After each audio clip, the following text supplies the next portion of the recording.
13. മുടങ്ങിയ ഇന്ദ്രയജ്ഞവും ഗോവർദ്ധനോദ്ധാരണവും. രാസക്രീഡയ്ക്ക് ശേഷം ഒരു ദിവസം നന്ദഗോപനും മറ്റു ഗോപന്മാരും കൂടി ഒരു യാഗത്തിന് വട്ടം കൂട്ടുന്നത് കൃഷ്ണൻ കണ്ടു. മണ്ണുകൊണ്ടും മരം കൊണ്ടുമുള്ള പാത്രങ്ങളും പാലും തൈരും പരിശുദ്ധമായ അരിയും അവലും മലരും പഴങ്ങളും പച്ചക്കറികളും പല വ്യഞ്ജനങ്ങളും അവർ സംഭരിക്കുന്നതും അരണി കടഞ്ഞ് തീ ജ്വലിപ്പിക്കുന്നതും നന്ദഗോപനും യശോദയും വ്രതദീക്ഷയെടുക്കുന്നതും കണ്ട് കൃഷ്ണൻ ചോദിച്ചു, അച്ഛാ, ഇതെന്തിനുള്ള പുറപ്പാടാണ്?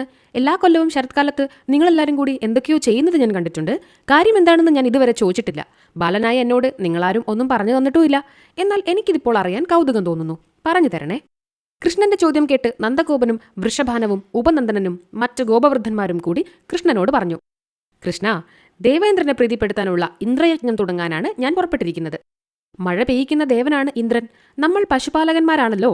പശുക്കളാണ് നമ്മുടെ ധനം. മറ്റ് യാതൊരു തരത്തിലുമുള്ള സമ്പത്തും നമുക്കില്ല. പശുക്കളുടെ ഭക്ഷണം പുല്ലാണ്. അവയ്ക്ക് കുടിക്കാനും കുളിക്കാനുമായി ധാരാളം വെള്ളവും വേണം. മഴ പെയ്താൽ മാത്രമേ പുല്ലും വെള്ളവും ഉണ്ടാവുകയുള്ളൂ. വേണ്ട സമയത്ത് വേണ്ടുവോളം മഴ പെയ്യിക്കാൻ നമ്മൾ കൊല്ലം തോറും ഇന്ദ്രപ്രീതിക്ക് വേണ്ടി ഇന്ദ്രയജ്ഞം കഴിക്കുന്ന പതിവുണ്ട്. കൃഷ്ണൻ പുഞ്ചിരിയോടെ സംസാരിച്ചു. അച്ഛാ, ഗോപവൃദ്ധന്മാരെ, യഥാകാലം ആവശ്യത്തിനനുസരിച്ച് മഴ പെയ്യിക്കുന്നത് ഇന്ദ്രന്റെ ജോലിയാണ്. ഓരോ ദേവന്മാർക്ക് ഓരോ ജോലി സർവേശ്വരൻ കൽപ്പിച്ചു കൊടുത്തിട്ടുണ്ട്. ബ്രഹ്മാവ് സൃഷ്ടികർമ്മം നടത്തുന്നു. സമുദ്രം കരയിലേക്ക് കടന്നുകയറി നാശം വരുത്താതെ നോക്കേണ്ടത് വരുണന്റെ ചുമതലയാണ്. ജനങ്ങളുടെ ഐശ്വര്യത്തിന്റെയും ക്ഷേമത്തിന്റെയും ദേവത മഹാലക്ഷ്മിയാണ്. വിദ്യാദി ദേവത സരസ്വതിയും. അവരെല്ലാം തന്നെ പ്രത്യേകിച്ച് പ്രീതിപ്പെടുത്തുകയൊന്നും ചെയ്യാതെ സ്വന്തം കർത്തവ്യങ്ങൾ നിറവേറ്റുന്നു. ഇന്ദ്രനെ മാത്രം ഇങ്ങനെ വിശേഷിച്ച് പ്രസാദിപ്പിക്കേണ്ട ആവശ്യമുണ്ടോ? കാട്ടിലെ മൃഗങ്ങളും പക്ഷികളും മരങ്ങളും മഴ പെയ്യിക്കാൻ വേണ്ടി ഇന്ദ്രന് യാഗം നടത്താറില്ല.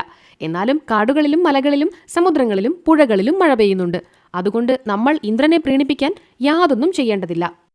നമുക്ക് പുല്ലും ഇലകളും തരുന്നതും നമ്മെ ശത്രുക്കളുടെ ആക്രമണത്തിൽ നിന്ന് രക്ഷിക്കുന്നതും ഗോവർദ്ധന പർവ്വതമാണ്. നമ്മൾ ഗോവർദ്ധനഗിരിയുടെ പ്രീതിക്കു വേണ്ടി യാഗം ചെയ്യുകയാണ് വേണ്ടത്. കൂടാതെ ദരിദ്രന്മാരും യഥാവിധി ധർമ്മങ്ങൾ അനുഷ്ഠിക്കുന്നവരുമായ ഉത്തമ ബ്രാഹ്മണരുടെയും പ്രിയം നമുക്ക് ലഭിക്കണം. ബ്രാഹ്മണരുടെ സൽക്കാര കർമ്മങ്ങൾ കൊണ്ടാണ് ഭൂമി സമ്പൽ സമൃദ്ധമാവുന്നത്. ദാരിദ്ര്യ നിമിത്തം സൽക്കർമ്മങ്ങൾ ചെയ്യാൻ അവർ കഴിവില്ലാത്തവരായി തീർന്നാൽ അത് ഭൂമിയെയും നമ്മളെയും ബാധിക്കും. അതിനാൽ ഗോവർദ്ധനഗിരിക്കുള്ള യാഗം ചെയ്യുന്ന 7 ദിവസങ്ങളിൽ അവർക്ക് മൃഷ്ടാന്ന ഭക്ഷണവും പട്ടുവസ്ത്രങ്ങളും ധനവും ദാനം ചെയ്യണം. അതാണ് എൻ്റെ അഭിപ്രായം. നിങ്ങളെല്ലാവരും കൂടി ആലോചിച്ച് വേണ്ടത് ചെയ്യുവിൻ. നന്ദഗോപനും ഗോപവൃദ്ധന്മാരും ജ്ഞാനികളായ ഗോപന്മാരും കൂടി ആലോചിച്ചപ്പോൾ ശ്രീകൃഷ്ണൻ പറയുന്നത് ശരിയാണെന്ന അഭിപ്രായം അവർക്കും ഉണ്ടായി. അവർ ഗോവർദ്ധനഗിരിക്ക് യാഗം ചെയ്തു. സജ്ജനങ്ങളായ ബ്രാഹ്മണർക്ക് ഭക്ഷണം കൊടുത്തു. വസ്ത്രങ്ങളും സ്വർണവും കുറച്ച് പശുക്കളെയും ദാനം ചെയ്തു. യാഗത്തിൽ ആഹുതി ചെയ്തു ശേഷിച്ച ഹവിസ് ഗോവർദ്ധനഗിരി മനുഷ്യരൂപത്തിൽ വന്ന് 2 കൈകളും നീട്ടി വാങ്ങി ഭക്ഷിച്ചു. എല്ലാവരും അത് കണ്ട് അത്ഭുതപ്പെട്ടു. നമ്മൾ എത്ര കൊല്ലമായി ഇന്ദ്രന് യജ്ഞം ചെയ്യുന്നു. ഇക്കാലം അത്രയും ഒരിക്കൽ പോലും ഇന്ദ്രൻ വന്ന് ഹവിസ് ഭക്ഷിച്ചിട്ടില്ല. ഗോവർദ്ധന പർവ്വതത്തെ തന്നെയാണ് നമ്മൾ യാഗം ചെയ്ത് പ്രസാദിപ്പിക്കേണ്ടതെന്ന കാര്യത്തിൽ സംശയമില്ല. ബാലരാമൻ ഒഴിച്ച് മറ്റാർക്കും മനസ്സിലാവാത്ത ഒരു രഹസ്യമായിരുന്നു ഗോവർദ്ധനാദ്രിയുടെ മനുഷ്യരൂപത്തിലുള്ള വരവ്. കൃഷ്ണൻ തന്നെയാണ് പർവ്വതത്തിന്റെ രൂപമെടുത്ത് വന്നതെന്ന് ആരും അറിഞ്ഞില്ല. യാഗം സഫലമായതിനാൽ എല്ലാവരും സന്തോഷിച്ചു. ഭക്ഷണവും സ്വർണവും വസ്ത്രങ്ങളും കറവപ്പശുക്കളും ദാനമായി കിട്ടിയ സജ്ജനങ്ങളായ ബ്രാഹ്മണർക്ക് ഗോപന്മാരുടെ നേരെ സവിശേഷമായ പ്രീതിയുണ്ടായി. തനിക്കുവേണ്ടി ഗോപന്മാർ ചെയ്തിരുന്ന യാഗം കൃഷ്ണൻ മുടക്കിയെന്ന് കേട്ടറിഞ്ഞ് ദേവേന്ദ്രൻ കോപം കൊണ്ട് ജ്വലിച്ചു.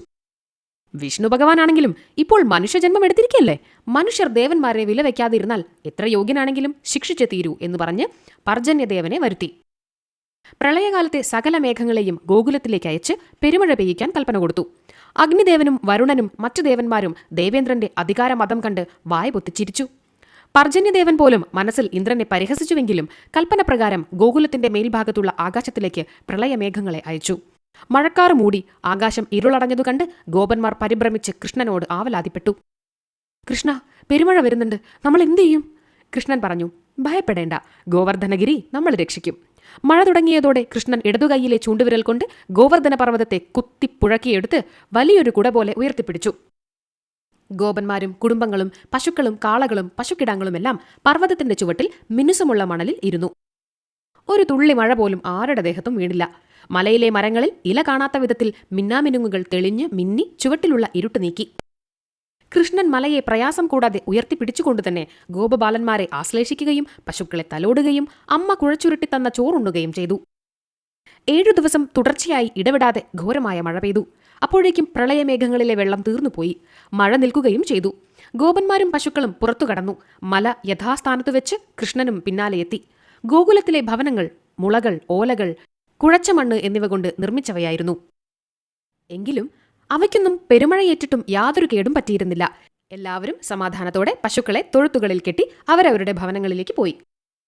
പ്രളയമേഘങ്ങൾ വെള്ളം വറ്റി നിർജീവമായെന്ന് പർജന്യദേവൻ വന്നു പറഞ്ഞപ്പോൾ ദേവേന്ദ്രൻ ചോദിച്ചു, തെമ്മാടിയായ ആ ഇടയച്ചെറുക്കൻ വെള്ളത്തിൽ മുങ്ങിപ്പൊങ്ങി കഷ്ടപ്പെട്ടില്ലേ? അവന്റെ കൂട്ടുകാരും ബന്ധുക്കളും പശുക്കളും ചത്തുപൊന്തിയില്ലേ? വീടുകളൊക്കെ ഇടിഞ്ഞു പൊളിഞ്ഞു പോയില്ലേ? പർജന്യദേവൻ ചിരി അടക്കിക്കൊണ്ട് മറുപടി പറഞ്ഞു, കൃഷ്ണനെ ഗോവർദ്ധന പർവ്വതം ഇടതു കൈയിലെ ചൂണ്ടുവിരലിലെടുത്ത് കുടയായി പിടിച്ചു. എല്ലാവരും അതിന്റെ ചുവട്ടിൽ മഴ കൊള്ളാതെ സുഖമായിരുന്നു. വീടുകൾക്കും യാതൊരു കേടുപാടും ഉണ്ടായില്ല. അതുകേട്ട് ദേവേന്ദ്രൻ അന്താളിച്ചു. വിഷ്ണു ഭഗവാൻ ഏതവതാരം എടുത്താലും മറ്റുള്ളവരോട് തോൽക്കാറില്ലെന്ന കാര്യം അദ്ദേഹത്തിന് ഓർമ്മ വന്നു. അദ്ദേഹം കൃഷ്ണനോട് ക്ഷമ ചോദിക്കാൻ ഭൂമിയിലേക്ക് പുറപ്പെട്ടു. അപ്പോൾ തൊട്ടുമുമ്പിലായി കാമധേനു പോകുന്നത് കണ്ടു. സുരഭി, നീ എങ്ങോട്ട് പോകുന്നു എന്ന ദേവേന്ദ്രന്റെ ചോദ്യത്തിന് ദിവ്യ പശു ഉത്തരം പറഞ്ഞു, ദേവദേവനായ വിഷ്ണു ഭഗവാനെ വന്ദിക്കാൻ ഞാൻ ഭൂമിയിലേക്ക് പോവാണ്. ഞാനും വരുന്നു എന്നായി ഇന്ദ്രൻ. കാമധേനു ശകാരിച്ചു, ഭഗവാനെ പരീക്ഷിക്കാൻ പുറപ്പെട്ട് നാണം കെട്ട ആളല്ലേ അങ്ങ്. ഇപ്പോൾ എന്തിന് നന്ദതനയനെ വന്ദിക്കാൻ പുറപ്പെടുന്നു? മുമ്പ് ബ്രഹ്മാവും ഭഗവാനെ പരീക്ഷിച്ച് സ്വയം തോറ്റിട്ടുണ്ട്. എന്തു സങ്കടം വന്നാലും നിവൃത്തി വരുത്തി തരാൻ ദേവന്മാരെല്ലാവരും പോകുന്നത് വിഷ്ണു ഭഗവാന്റെ അടുത്തേക്കാണല്ലോ. എന്നിട്ടും സർവേശ്വരനായ അദ്ദേഹത്തെ അങ്ങ് കൊമ്പ് കോർക്കാൻ തിരഞ്ഞെടുത്തു. ഏതായാലും വരൂ, നമുക്ക് പോയി കൃഷ്ണനെ കാണാം. ദേവേന്ദ്രനും കാമധേനുവും ഭൂമിയിലിറങ്ങി. ഭവനത്തിന്റെ മുറ്റത്ത് ഗോപബാലന്മാരോടും ജ്യേഷ്ഠനോടുമൊപ്പം കളിച്ചുകൊണ്ടു നിൽക്കുന്ന കൃഷ്ണനെ കണ്ടു. കൃഷ്ണന്റെ ഓമനത്വം നിറഞ്ഞ മുഖം കണ്ട മാത്രയിൽ കാമധേനുവിന്റെ അകിട് ചുരന്ന് നറും പാലൊഴുകി തുടങ്ങി. ദിവ്യപശു തന്റെ പാലിൽ കൃഷ്ണനെ അഭിഷേകം ചെയ്തു. വെളുവെളുത്ത പാലിൽ കുളിച്ചു നിൽക്കുന്ന നീലമേഘപ്രഭനായ കൃഷ്ണനെ കണ്ട് അവർക്ക് പുതുമഴ പെയ്തു തുടങ്ങുമ്പോഴുള്ള കാർമുകിലാണ് അത് എന്ന് തോന്നി. ദേവേന്ദ്രൻ കൃഷ്ണനെ വണങ്ങി ക്ഷമ ചോദിച്ച ശേഷം പറഞ്ഞു, ഭഗവാനെ കൃഷ്ണ, സുരഭി ക്ഷീരാഭിഷേകം ചെയ്തതുകൊണ്ട് ഗോവിന്ദൻ എന്ന പേരിലും ഇനിമേലിൽ ഭക്തജനങ്ങൾ അങ്ങയെ വിളിക്കും. കൃഷ്ണൻ ദേവേന്ദ്രനെ അനുഗ്രഹിച്ചു. ദേവരാജാവേ, ലോകാധിപനാണെന്നും സർവ്വസൗഭാഗ്യങ്ങളും തികഞ്ഞവനാണെന്നും അവഗണിക്കരുതാത്തവനാണെന്നും ഒരു മതം അങ്ങേക്കുണ്ടായിരുന്നു. അത് തീർക്കാനാണ് ഞാൻ അങ്ങേക്കുള്ള യാഗം മുടക്കിയതും അങ്ങ് പെരുമഴ പെയ്ച്ചപ്പോൾ ഗോവർദ്ധന പർവ്വതത്തെ കുടയായി പിടിച്ചതും. അധികാരസ്ഥാനങ്ങളിൽ ഇരിക്കുന്നവർ അഹങ്കാര മതം കൊണ്ടാണ് നശിക്കുക. അതു ബാധിക്കാതെ ഭരണീയന്മാരുടെ ദാസനായിരിക്കണം ഭരണകർത്താവ്. ഇനിമേലിൽ അങ്ങ് വിനയത്തോടെ അത് ചിന്തിച്ചാൽ അങ്ങയ്ക്ക് ഇന്നത്തേക്കാളേറെ സൗഭാഗ്യവും സുഖവും ലഭിക്കാൻ ഇടവരും.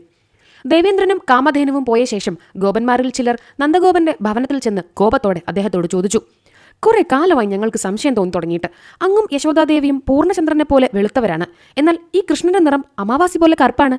അതുമാത്രമല്ല, ജനിച്ച് 9-ാം ദിവസം മുതൽക്ക് നമ്മുടെ ഇടയിലെ സാധാരണ കുട്ടികളെ പോലെ അല്ലാതെ അസുരന്മാരെ തിരഞ്ഞു പിടിച്ച് കൊന്നതും ഞങ്ങൾ കണ്ടതാണ്. ഇവന്റെ ജനനത്തിൽ എന്തോ രഹസ്യമുണ്ട്. അതെന്താണെന്ന് അങ്ങേക്കറിയാമെങ്കിൽ പറഞ്ഞു തരണം. ഗോപന്മാരുടെ ക്രോധം കണ്ട് നന്ദഗോപൻ പരിഭ്രമിച്ചു. കൃഷ്ണനും രാമനും ഇളം പ്രായത്തിലിരിക്കുന്ന കാലത്ത് അവർക്ക് ജാതകകർമ്മം മുതൽക്കുള്ള ക്രിയകളൊക്കെ ചെയ്തു തരാൻ യാദവന്മാരുടെ പുരോഹിതനായ ഗർഗമുനി അവിടെ വരികയുണ്ടായി. കൃഷ്ണന് 1000 പേരുകളുണ്ടെന്നും ചിലതു മാത്രമേ അദ്ദേഹം വിളിച്ചിട്ടുള്ളൂവെന്നും ഇവനെക്കൊണ്ട് എനിക്ക് വളരെ ഗുണമുണ്ടാവുമെന്നും ഐശ്വര്യം വർദ്ധിക്കുമെന്നും ഇവനെ സ്നേഹിക്കുന്നവർക്ക് ഭാഗ്യവും ദ്വേഷിക്കുന്നവർക്ക് സർവനാശവും ഉണ്ടാവുമെന്നും അദ്ദേഹം പറഞ്ഞു. വിഷ്ണു ഭഗവാന്റെ പൂർണ്ണാവതാരമാണ് കൃഷ്ണനെന്ന് അദ്ദേഹം വ്യക്തമായി പറഞ്ഞില്ലെങ്കിലും വ്യംഗ്യമായി സൂചിപ്പിച്ചു. ഗോപന്മാരുടെ കോപം ശമിച്ചില്ല. ഗർഗർഷി വന്നതു തന്നെ ഞങ്ങളാരും അറിഞ്ഞിട്ടില്ല. വൃഷഭാനുവും ഉപനന്ദനും ഗോപപ്രധാനികളാണല്ലോ. അവരെങ്കിലും ഇക്കാര്യം അറിഞ്ഞിട്ടുണ്ടോ? മഹർഷി വന്നതും ഉണ്ണികൾക്ക് പേരിട്ടതും കൃഷ്ണനെ പറ്റി പറഞ്ഞതും എന്തുകൊണ്ട് ഞങ്ങളെ അറിയിച്ചില്ല? ഗോപരാജാവാണെങ്കിലും ഗോകുലത്തിൽ രാജാവും പ്രജകളും തമ്മിൽ വ്യത്യാസമില്ലല്ലോ. നമ്മളൊക്കെ സമന്മാരല്ലേ. നമ്മുടെ ഇടയിൽ ഇതുവരെ യാതൊരു രഹസ്യവും ഉണ്ടായിരുന്നില്ല. അങ്ങാണിപ്പോൾ ചിലതൊക്കെ ഗോപ്യമായി വെച്ച് ഞങ്ങളെ അന്യന്മാരെന്ന നിലയിൽ കരുതിയത്. നന്ദഗോപൻ ദയനീയമായി അപേക്ഷിച്ചു. നിങ്ങൾ ഇങ്ങനെയൊന്നും വിചാരിക്കരുത്. താൻ വന്ന കാര്യം വളരെ രഹസ്യമാണെന്നും കംസമഹാരാജാവോ കൂട്ടത്തിലുള്ളവരോ അറിയാൻ ഇടവരരുതെന്നും ഗർഗമുനി പ്രത്യേകം പറഞ്ഞിരുന്നു. അതുകൊണ്ടാണ് നിങ്ങളെ ഈ വിവരങ്ങളൊന്നും അറിയിക്കാതെ ഇരുന്നത്. പക്ഷേ അന്ന് വൃഷഭാനു ഇവിടെ ഉണ്ടായിരുന്നു. അദ്ദേഹം എല്ലാം അറിഞ്ഞിട്ടുണ്ട്. ഗർഗർഷി പറഞ്ഞതനുസരിച്ച് അദ്ദേഹവും ആരോടും പത്നിയായ കീർത്തിമതിയോട് പോലും പറഞ്ഞിട്ടില്ല.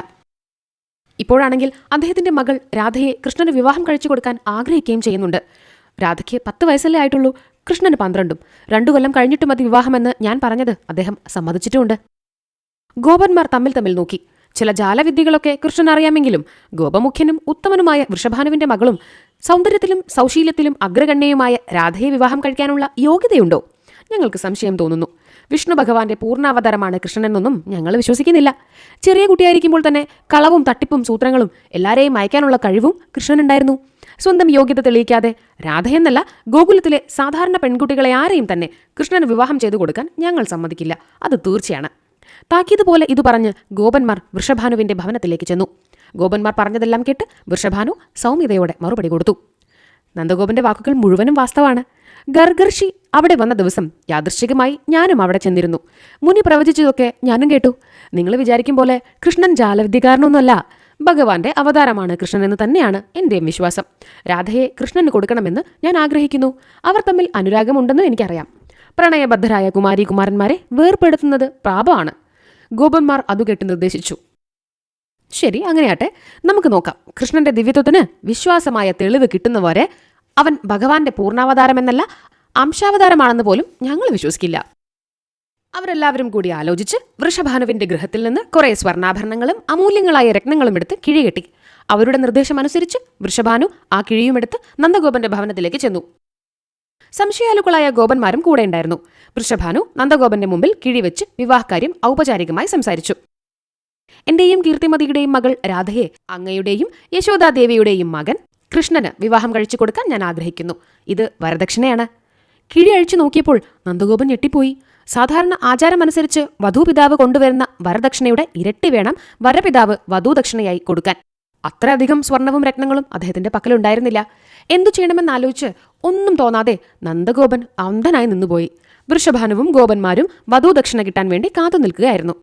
ആ സമയത്ത് അന്താളിച്ചിരിക്കുന്ന നന്ദഗോപനോ മറ്റു ഗോപന്മാരോ കാണാതെ കൃഷ്ണൻ അവിടെ വന്നു. കിഴിയിൽ നിന്ന് തന്റെ കൈക്കൂടുന്ന നിറയെ സ്വർണ്ണാഭരണങ്ങളും രത്നങ്ങളും വാരിക്കൊണ്ടുപോയി മണ്ണിൽ കുഴിച്ചിട്ടു. കുറച്ചു കഴിഞ്ഞ് നന്ദഗോപൻ മനോവിഭ്രാന്തിയിൽ നിന്ന് ഉണർന്നു നോക്കിയപ്പോൾ വൃഷഭാനു കൊണ്ടുവന്ന വരദക്ഷിണയിൽ വളരെ കുറച്ചേ കിഴിയിൽ കണ്ടുള്ളൂ. അദ്ദേഹം പരിഭ്രമിച്ച് യശോദയോടും രോഹിണിയോടും ബലരാമനോടും നിങ്ങൾ ആരെങ്കിലും ഈ കിഴിയിൽ നിന്ന് വല്ലതും എടുത്തുവോ എന്ന് ചോദിച്ചു. അപ്പോൾ ബലരാമൻ പറഞ്ഞു, കൃഷ്ണൻ കുറച്ചു മുമ്പ് കയ്യിലെന്തോ വാരി പിടിച്ചോണ്ട് മുറ്റത്തേക്ക് ഓടുന്നത് കണ്ടിരുന്നു. മുറ്റത്ത് ഒറ്റയ്ക്ക് മണ്ണുവാരി കളിച്ചിരുന്ന കൃഷ്ണനെ നന്ദഗോപൻ വിളിച്ച് ചോദ്യം ചെയ്തു.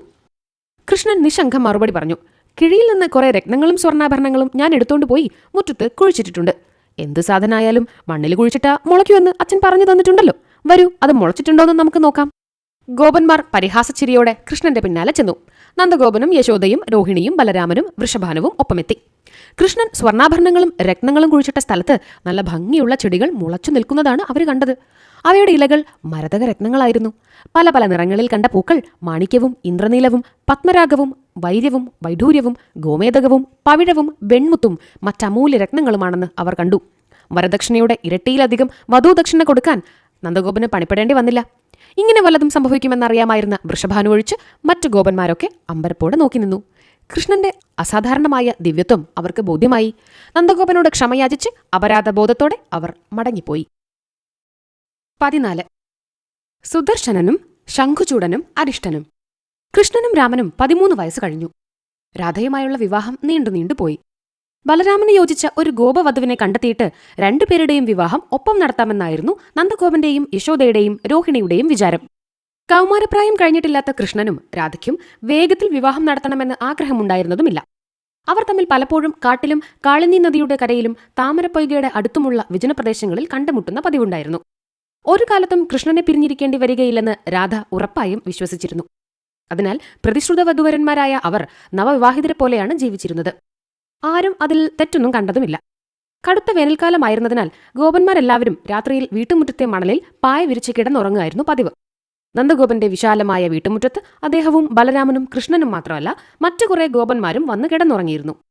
ഒരു ദിവസം രാത്രി കാട്ടിലെവിടെയോ നിന്ന് ഇറങ്ങി വന്ന ഒരു മലമ്പാമ്പ് നന്ദഗോപന്റെ കാൽ വിഴുങ്ങി തുടങ്ങി. ആദ്യം വേദനയൊന്നും തോന്നാതിരുന്നതിനാൽ കാലടിയും കണങ്കാലുകളും പാമ്പിന്റെ വായിലായ ശേഷമേ നന്ദഗോപൻ ഉണർന്നുള്ളൂ. അദ്ദേഹം അടുത്തു കിടന്നുറങ്ങുന്ന ഗോപന്മാരെയെല്ലാം വിളിച്ചുണർത്തി. ഗോപന്മാർ തീക്കൊള്ളികൊണ്ടും ഓലച്ചൂട്ടുകൊണ്ടും പാമ്പിനെ പൊള്ളിച്ചു. കൂർത്ത വടിയെടുത്ത് കുത്തി തടിച്ച മരക്കട്ട കൊണ്ട് അടിച്ചു. എന്നിട്ടും പാമ്പ് പിടിവിട്ടില്ല. അത് നന്ദഗോപന്റെ കാൽമുട്ട് വരെ വിഴുങ്ങിക്കളഞ്ഞു. അപ്പോൾ ബലരാമൻ ഉണർന്ന് കൃഷ്ണനെ വിളിച്ചു. കൃഷ്ണ, നമ്മുടെ അച്ഛനെ ഒരു മലമ്പാമ്പ് വന്ന് വിഴുങ്ങിക്കൊണ്ടിരിക്കുകയാണ്. ഫലപ്രദമായ വല്ല പ്രതിവിധിയും ചെയ്തേ തീരൂ. കൃഷ്ണൻ ഉണർന്നെഴുന്നേറ്റ് വന്ന് പാമ്പിന്റെ വലത്തേ കാൽ കൊണ്ട് ചവിട്ടി. ഉടൻ പാമ്പിന്റെ രൂപം മാറി. അതിസുന്ദരനായ ഒരു യുവാവിനെ ആ സ്ഥാനത്ത് കാണാനായി. ആ സുബക തരുണൻ കൃഷ്ണനെ വന്നിച്ചു പറഞ്ഞു, സുദർശനധരനായ കൃഷ്ണ, സുദർശനൻ എന്നു പേരായ വിദ്യാധരനാണ് ഞാൻ.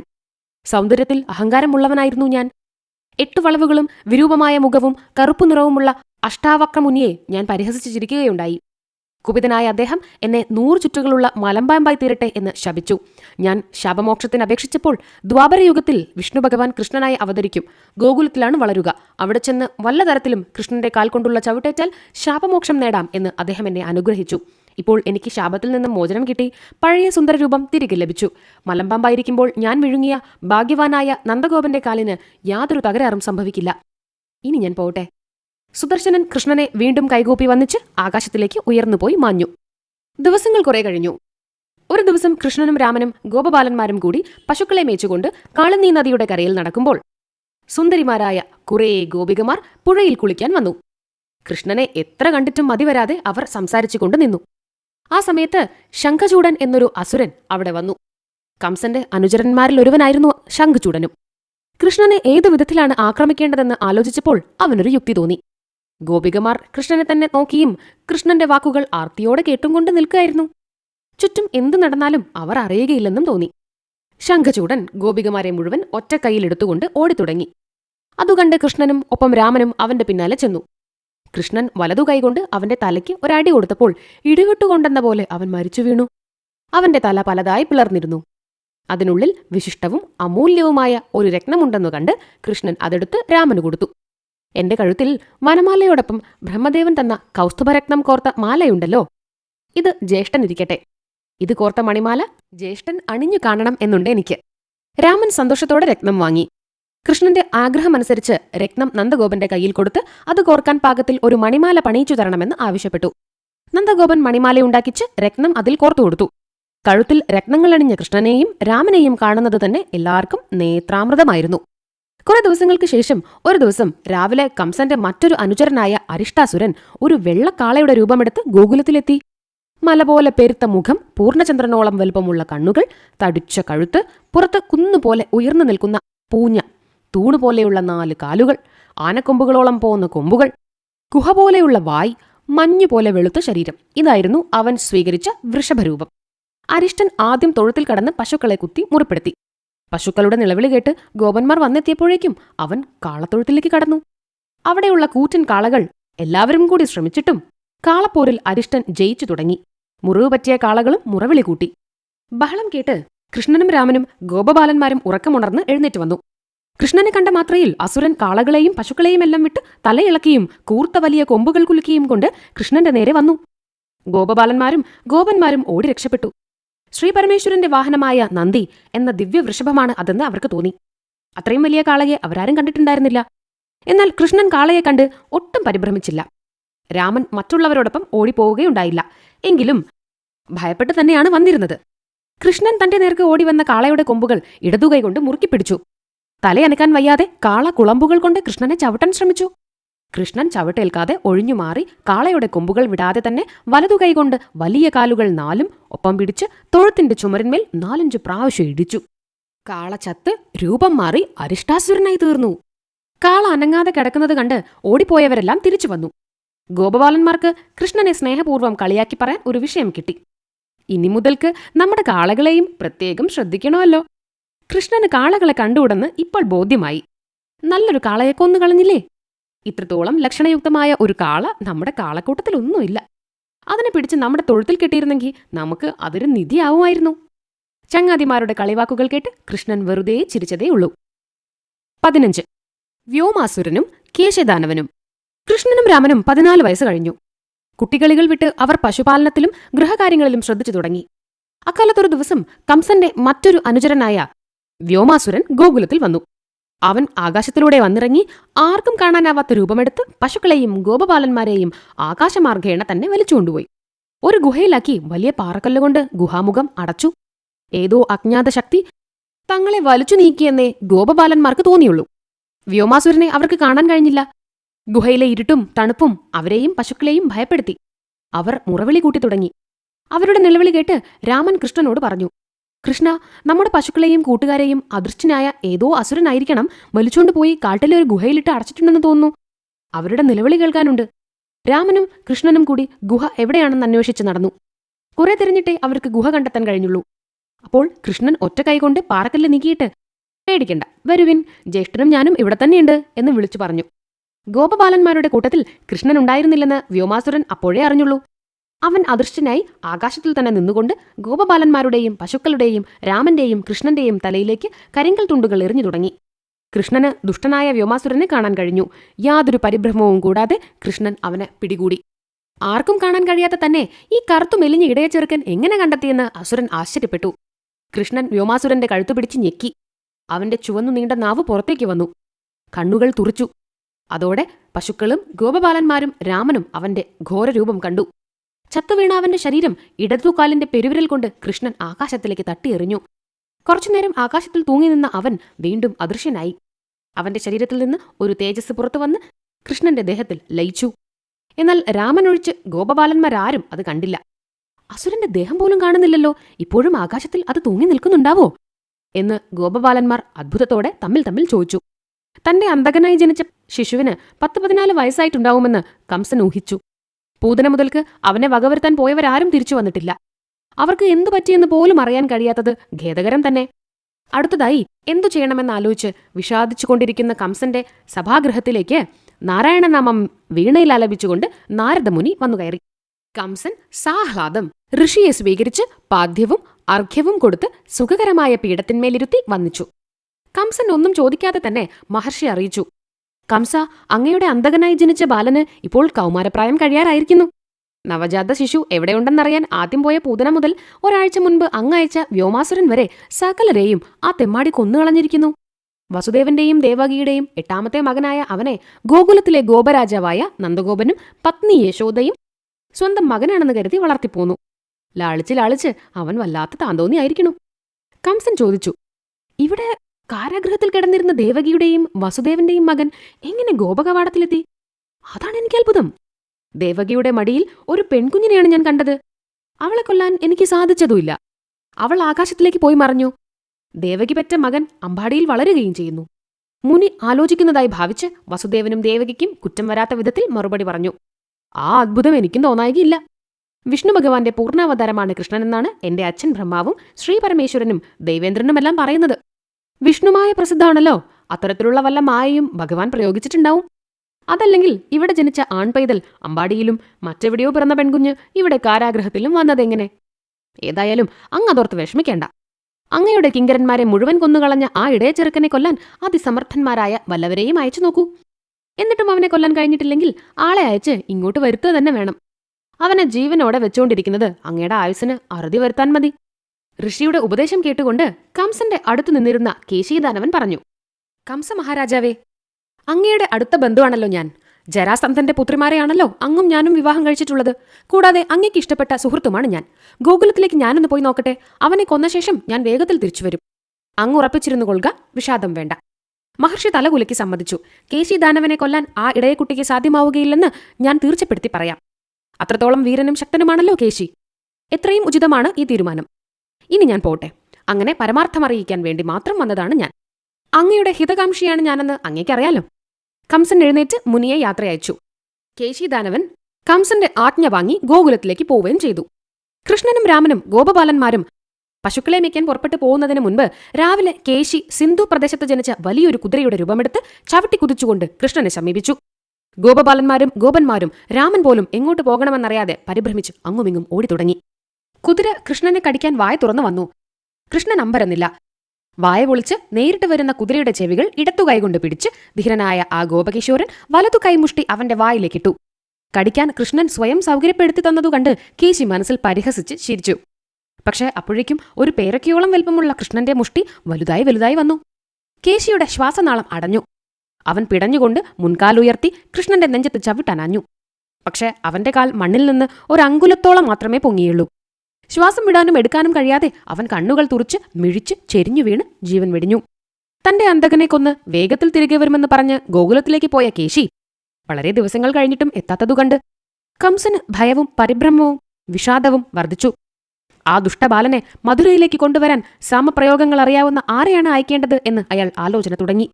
ഉഗ്രനായ കുതിരയെ യാതൊരു പ്രയാസവും കൂടാതെ ശ്വാസം മുട്ടിച്ചു കൊന്ന കൃഷ്ണന്റെ അദ്ഭുത കർമ്മം കണ്ട് ഗോപബാലന്മാരുടെ ആദരവും പ്രീതിയും വർദ്ധിച്ചതോടൊപ്പം മറ്റൊരു വിസ്മയം കൂടി ഗോകുലത്തിൽ സംഭവിച്ചു. നന്ദഗോപൻ പതിവ് പോലെ രാവിലെ കാളിന്ദി നദിയിലേക്ക് പോയി.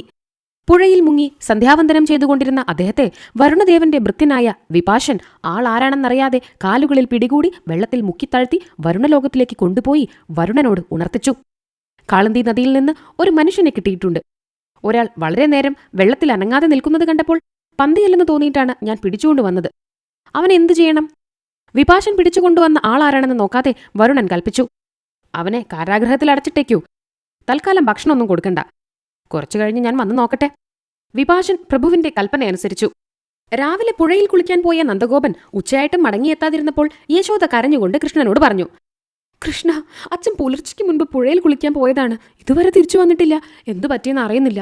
വേനൽക്കാലത്ത് അടുത്തുള്ള കുളങ്ങൾ വറ്റുമ്പോൾ പുഴയിലേക്ക് മുതലകൾ വന്നുകൂടാറുണ്ട്. അച്ഛന്റെ മുതല പിടിച്ചോ ആവോ? ഉണ്ണിയൊന്ന് പോയി നോക്കൂ. കൃഷ്ണൻ ഉടനെ പോയി പുഴയിൽ മുങ്ങി. കൃഷ്ണനെ കണ്ട് മനുഷ്യരെ തിന്നുന്ന മുതലകളും സ്രാവുകളും ഭയത്തോടെ നീങ്ങിപ്പോയി. അക്കൂട്ടത്തിലൊരു മുതലയോട് ചോദിച്ചതിൽ അവരാരുമല്ല നന്ദഗോപനെ പിടിച്ചതെന്ന് കൃഷ്ണന് മനസ്സിലായി.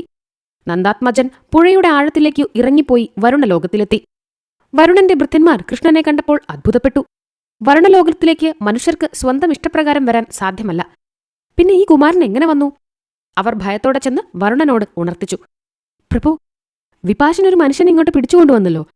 നമ്മൾ ആരെങ്കിലും കൊണ്ടുവന്നാലല്ലാതെ ആരും ഇവിടെ എത്തിപ്പെടാറില്ല. ഒരു കുമാരൻ സ്വയം വന്നെത്തിയിരിക്കുന്നു. അവനെന്തു ചെയ്യണം? കൽപ്പിക്കണേ. അസാധാരണമായ ആ വിവരം കേട്ട് വരുണൻ പൂമുഖവാതിൽക്കൽ ചെന്ന് കൃഷ്ണനെ കണ്ടു. മേഘശ്യാമളവർണ്ണവും മുടിക്കെട്ടിൽ ചൂടിയ പീലിയും അമ്പിളി പോലെയുള്ള നെറ്റിയും താമരപ്പൂവിതൽ കണ്ണുകളും എള്ളിൻ പൂ പോലെയുള്ള മൂക്കും പവിഴം പോലെയുള്ള ചുണ്ടുകളും മുത്തുമണികളോടൊത്ത പല്ലുകളും ആരോഗ്യദൃഢമായ ശരീരവും കഴുത്തിൽ സൂര്യനെപ്പോലെ തിളങ്ങുന്ന രത്നവും മാറത്തെ വെളുത്ത മറുകും നീണ്ട കൈകളും ഒതുങ്ങിയ അരക്കെട്ടിൽ കിലുങ്ങുന്ന കിങ്ങിണിയും മഞ്ഞപ്പട്ടും ആമപ്പുറം പോലെ വടിവുറ്റ കാലുകളും വലത്തു കൈയിൽ ഓടക്കുഴലും ഇടതുകൈയിൽ മുടിങ്കോലും പുഞ്ചിരി തൂകുന്ന മുഖവും. കൃഷ്ണനല്ലാതെ മറ്റാർക്കാണ് ഇത്രയും മനോഹരമായ രൂപമുള്ളത്? വരുണൻ കൃഷ്ണനെ സാഷ്ടാംഗം നമസ്കരിച്ചു. ഭഗവാനെ, അങ്ങ് ഇങ്ങോട്ട് എഴുന്നള്ളിയത് എന്നെ അനുഗ്രഹിക്കാൻ മാത്രാണോ? അങ്ങനെയാണെങ്കിൽ ഞാൻ ധന്യനായി. അതല്ല, എന്നെക്കൊണ്ട് അങ്ങയ്ക്ക് വല്ല കാര്യമുണ്ടോ? അങ്ങയ്ക്ക് സാധിക്കാത്തത് ഒന്നുമില്ലെന്ന് എനിക്കറിയാം. എന്നാലും അതിഥിയോട് ആഗമനോദ്ദേശം ചോദിക്കേണ്ടത് ആതിഥേയന്റെ ധർമ്മമാണല്ലോ. കൃഷ്ണന്റെ പുഞ്ചിരി ഒന്നുകൂടെ വികസിച്ചു. വരുണദേവ, നമസ്കാരം. അങ്ങയുടെ അവിവേകിയായ ഏതോ ഭൃത്യൻ വകതിരിവില്ലായ്മയും വിവരക്കേടും കൊണ്ട് എന്റെ അച്ഛനെ ഇങ്ങോട്ട് പിടിച്ചുകൊണ്ടു വന്നിട്ടുണ്ട്. അച്ഛനെ തിരികെ കൊണ്ടുപോകാനാണ് ഞാൻ വന്നിരിക്കുന്നത്. വരുണൻ അന്താളിച്ചു. ഈശ്വര, കൃഷ്ണന്റെ അച്ഛനെയാണോ അറിവുകെട്ട വിപാശൻ പിടിച്ചോണ്ടു വന്നത്? ആരെയാണ് കൊണ്ടുവന്നതെന്ന് ഞാൻ നോക്കിയതുമില്ല. കൃഷ്ണനോട് വലിയൊരു അപരാധമാണല്ലോ ഞാൻ ചെയ്തത്. ഭൃത്യന്മാരെ വിളിച്ച് കാരാഗൃഹത്തിൽ കിടക്കുന്ന നന്ദഗോപനെ സാദരം കൂട്ടിക്കൊണ്ടുവരാൻ കൽപ്പിച്ചു. നന്ദഗോപനെ കണ്ട് കാൽക്കൽ വീണ് നമസ്കരിച്ച് ക്ഷമയാചിച്ചു.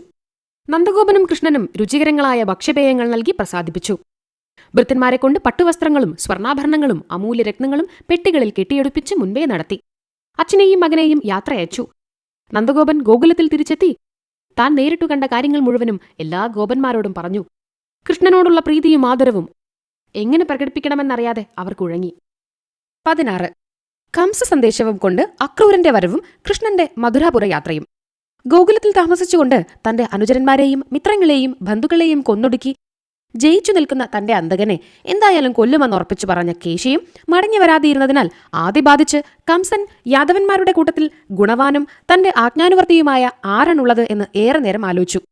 അപ്പോഴാണ് കാശി രാജകുമാരിയായിരുന്ന ഗാന്ധിനിയുടെ മകനും സൗമ്യശീലനും സൽഗുണസമ്പന്നനും വാഗ്മിയുമായ അക്രൂരനെക്കുറിച്ച് ഓർമ്മ വന്നത്. അക്രൂരന് ഗോകുലത്തിൽ പോയി നല്ല വാക്കു പറഞ്ഞ് ആ ഇടയ ചെറുക്കനെ ഇങ്ങോട്ട് കൊണ്ടുവരാൻ കഴിഞ്ഞിരിക്കുമെന്ന് കംസന് തോന്നി. ആ ചെറുക്കനെയും ബന്ധുക്കളെയും ക്ഷണിക്കാൻ ഒരു കാരണം വേണമല്ലോ. അയാളുടെ ബുദ്ധിയിൽ ഒരു ഉപായം തോന്നി. തന്റെ അച്ഛൻ ഉഗ്രസേനന് ചിത്രാംഗതൻ എന്ന ഗന്ധർവൻ കൊടുത്ത ഒരു വില്ല് ആയുധപുരയിലുണ്ട്. ദിവ്യമായ ആ വില്ലിന് കുറെ കാലമായി പൂജയൊന്നും നടത്താറില്ല. ഇപ്പോൾ അത് കൊണ്ടുവന്ന് പൂജിച്ച് അതിന്റെ പേരിലൊരു യാഗം സാഘോഷം നടത്തി ആ യജ്ഞത്തിനു വരാൻ ഗോകുലത്തിലെ ഗോപന്മാരെ മുഴുവൻ ക്ഷണിച്ചു കളയാം. അയാൾ ധനുർയജ്ഞത്തിന് ഒരുക്കങ്ങൾ കൂട്ടി. 7 ദിവസം നീണ്ടു നിൽക്കുന്ന ആഘോഷങ്ങൾ ഏർപ്പാട് ചെയ്തു. അതിനുശേഷം അയാൾ അക്രൂരനെ വിളിക്കാൻ ആളെ അയച്ചു. കംസൻ വിളിക്കുന്നുവെന്നറിഞ്ഞ് അക്രൂരൻ വല്ലാതെ ഭയപ്പെട്ടു. അദ്ദേഹം വസുദേവന്റെ സുഹൃത്തായിരുന്നു. വസുദേവൻ ഒന്നും തുറന്നു പറഞ്ഞിട്ടില്ലെങ്കിലും വസുദേവന്റെ മകനാണ് ഗോകുലത്തിൽ നന്ദഗോപന്റെ മകനെന്ന് വ്യാജേന വളരുന്നത് എന്ന് അദ്ദേഹം ഊഹിച്ചിരുന്നു. കൃഷ്ണനെ ഒന്ന് കാണണമെന്ന് അദ്ദേഹം കുറേ കാലമായി ആഗ്രഹിക്കുകയും ചെയ്തിരുന്നു. കംസനെയുള്ള ഭയം നിമിത്തം അദ്ദേഹം ആ ആഗ്രഹം ആരോടും പറയാതെ മനസ്സിലടക്കി വെച്ചിരിക്കുകയായിരുന്നു. തന്റെ മനസ്സിലെ ആശ കംസനെങ്ങാനും ഊഹിച്ചിരിക്കുമോ എന്നായിരുന്നു അദ്ദേഹത്തിന്റെ ഭയം. രാജാവിന്റെ ആജ്ഞ നിരസിക്കാൻ വയ്യാത്തകൊണ്ട് ഭയാശങ്കകളോടെ അദ്ദേഹം രാജസന്നിധിയിൽ ചെന്ന് വണങ്ങി. കംസൻ അക്രൂരനെ സ്നേഹപൂർവ്വം കൈപിടിച്ച് അടുത്തിരുത്തി സംഭാഷണം ആരംഭിച്ചു. അക്രൂര, എന്നെ കൊല്ലാൻ മധുരരാജ്യത്തിലെവിടെയോ ഒരു ആൺപെയ്തൽ ജനിച്ചിട്ടുണ്ടെന്ന് കുറെ കൊല്ലങ്ങൾക്ക് മുമ്പ് തന്നെ യാദവന്മാരും വൃഷ്ണികളും അറിഞ്ഞിട്ടുണ്ടല്ലോ. ദേവകിയുടെ കയ്യിൽ കണ്ട പെൺകുഞ്ഞിനെ അവൾ പ്രസവിച്ചതല്ല എന്നും അവൾക്ക് ജനിച്ച ആൺപൈതൽ അമ്പാടിയിൽ നന്ദഗോപന്റെയും യശോദയുടെയും മകനായി വളരുന്നുണ്ടെന്നും നാരദമുനി വന്ന് പറഞ്ഞപ്പോഴാണ് ഞാൻ അറിഞ്ഞത്. അതിനു മുൻപ് തന്നെ എന്റെ അന്തകനെ കണ്ടുപിടിച്ച് കൊന്നുകളയാൻ ഞാൻ ഏൽപ്പിച്ചയച്ച എന്റെ കിങ്കരന്മാരായ പൂതന മുതൽക്കുള്ള ആരും മടങ്ങി വന്നിട്ടില്ല. അവരെയൊക്കെ ആ ശിശു കൊന്നുവെന്നാണ് ഋഷി പറഞ്ഞത്. അവസാനം പോയ അതിവീരനും ശക്തനുമായ കേശിയും തിരിച്ചെത്തിയില്ല. ഇനി അവനെ ഇവിടെ വരുത്തി വല്ല വിധത്തിലും കൊല്ലുകയേ വഴിയുള്ളൂ. ഞാൻ വല്ലവരെയും അയച്ചാൽ അവൻ വരാൻ കൂട്ടാക്കുമോ എന്ന് സംശയിക്കുന്നു. അക്രൂര, അങ്ങ് നയജ്ഞനും മധുരഭാഷിയുമാണെന്ന് എനിക്കറിയാം. എന്റെ ഗുണകാംക്ഷിയാണ് അങ്ങെന്ന കാര്യത്തിൽ എനിക്ക് സംശയവും ഇല്ല. അങ്ങയോട് എനിക്കൊരു അപേക്ഷയുണ്ട്. അക്രൂരൻ തല കുമ്പിട്ടു. അങ്ങ് എന്നോട് അപേക്ഷിക്കയോ? അത് പാടില്ല. എന്ത് കൽപ്പിച്ചാലും ഞാൻ അനുസരിച്ചോളാം. പറയേ വേണ്ടൂ. കംസൻ പ്രസന്നനായി. ഗാന്ധിനേയ, അങ്ങ് ഗോകുലത്തിൽ ചെന്ന് അവനെ കണ്ട് ധനുര്യാഗത്തിന് വരാൻ നല്ല വാക്കുകൾ പറഞ്ഞ് സമ്മതിപ്പിച്ച് കൂട്ടിക്കൊണ്ടുവരണം. അവനെ മാത്രം ക്ഷണിച്ചാൽ പലർക്കും സംശയം തോന്നിയേക്കാം. അതുകൊണ്ട് അവനെയും ചെങ്ങാതിമാരെയും നന്ദഗോപനെയും മറ്റ് സകല ഇടയന്മാരെയും ധനുരജ്ഞം കാണാൻ വരുന്നതിന് സാദരം ക്ഷണിക്കണം. അങ്ങേക്കല്ലാതെ മറ്റാർക്കും ഇതിന് കഴിയില്ല. കംസന്റെ കൽപ്പന കേട്ട് അക്രൂരൻ ആനന്ദഭരിതനായി. വളരെ കാലമായി കാണാൻ കൊതിക്കുന്ന കൃഷ്ണനെ കാണാം. ഒന്നിച്ച് തേരിലിരുന്ന് കൂട്ടിക്കൊണ്ടുവരാം. ഇവിടെ എത്തിയാൽ കംസനോ കിങ്കരന്മാരോ കൃഷ്ണനെ കൊല്ലാൻ മതിയാവില്ലെന്ന് തീർച്ചയാണ്. കൃഷ്ണന്റെ മഹിമ അറിയുന്നവനല്ല കംസൻ. കൃഷ്ണന് ഇവിടെ വെച്ച് യാതൊരു ആപത്തും സംഭവിക്കില്ല. അതുകൊണ്ട് കൂട്ടിക്കൊണ്ടുവരാൻ മടിക്കേണ്ടതില്ല എന്നൊക്കെ വിചാരിച്ച് തെളിഞ്ഞ മുഖത്തോടെ അക്രൂരൻ കംസനോട് പറഞ്ഞു. അങ്ങയുടെ ആജ്ഞ ഞാൻ ശിരസാ വഹിക്കുന്നു. ഉടൻ തന്നെ ഞാൻ പുറപ്പെട്ടു പോയി ഗോകുലത്തിലെ സ്ത്രീകൾ ഒഴിച്ചുള്ള എല്ലാവരെയും ഇങ്ങോട്ട് കൊണ്ടുവരാം. അവർ അവിടെ എത്തിച്ചേർന്നാൽ ഉടൻ അങ്ങ് വേണ്ടതുപോലെ ചെയ്താൽ മതി. അക്രൂരന് ഗോകുലത്തിലേക്ക് പോകേണ്ട ആവശ്യത്തിനായി മണിമയമായ നല്ലൊരു തേര് തയ്യാറാക്കാൻ കംസൻ സേവകന്മാർക്ക് കൽപ്പന കൊടുത്തു. കംസനെ വീണ്ടും വീണ്ടും വണങ്ങി അക്രൂരൻ ഉച്ചയൂണ് കഴിഞ്ഞ ഉടൻ തേരിൽ കയറി യാത്ര പുറപ്പെട്ടു.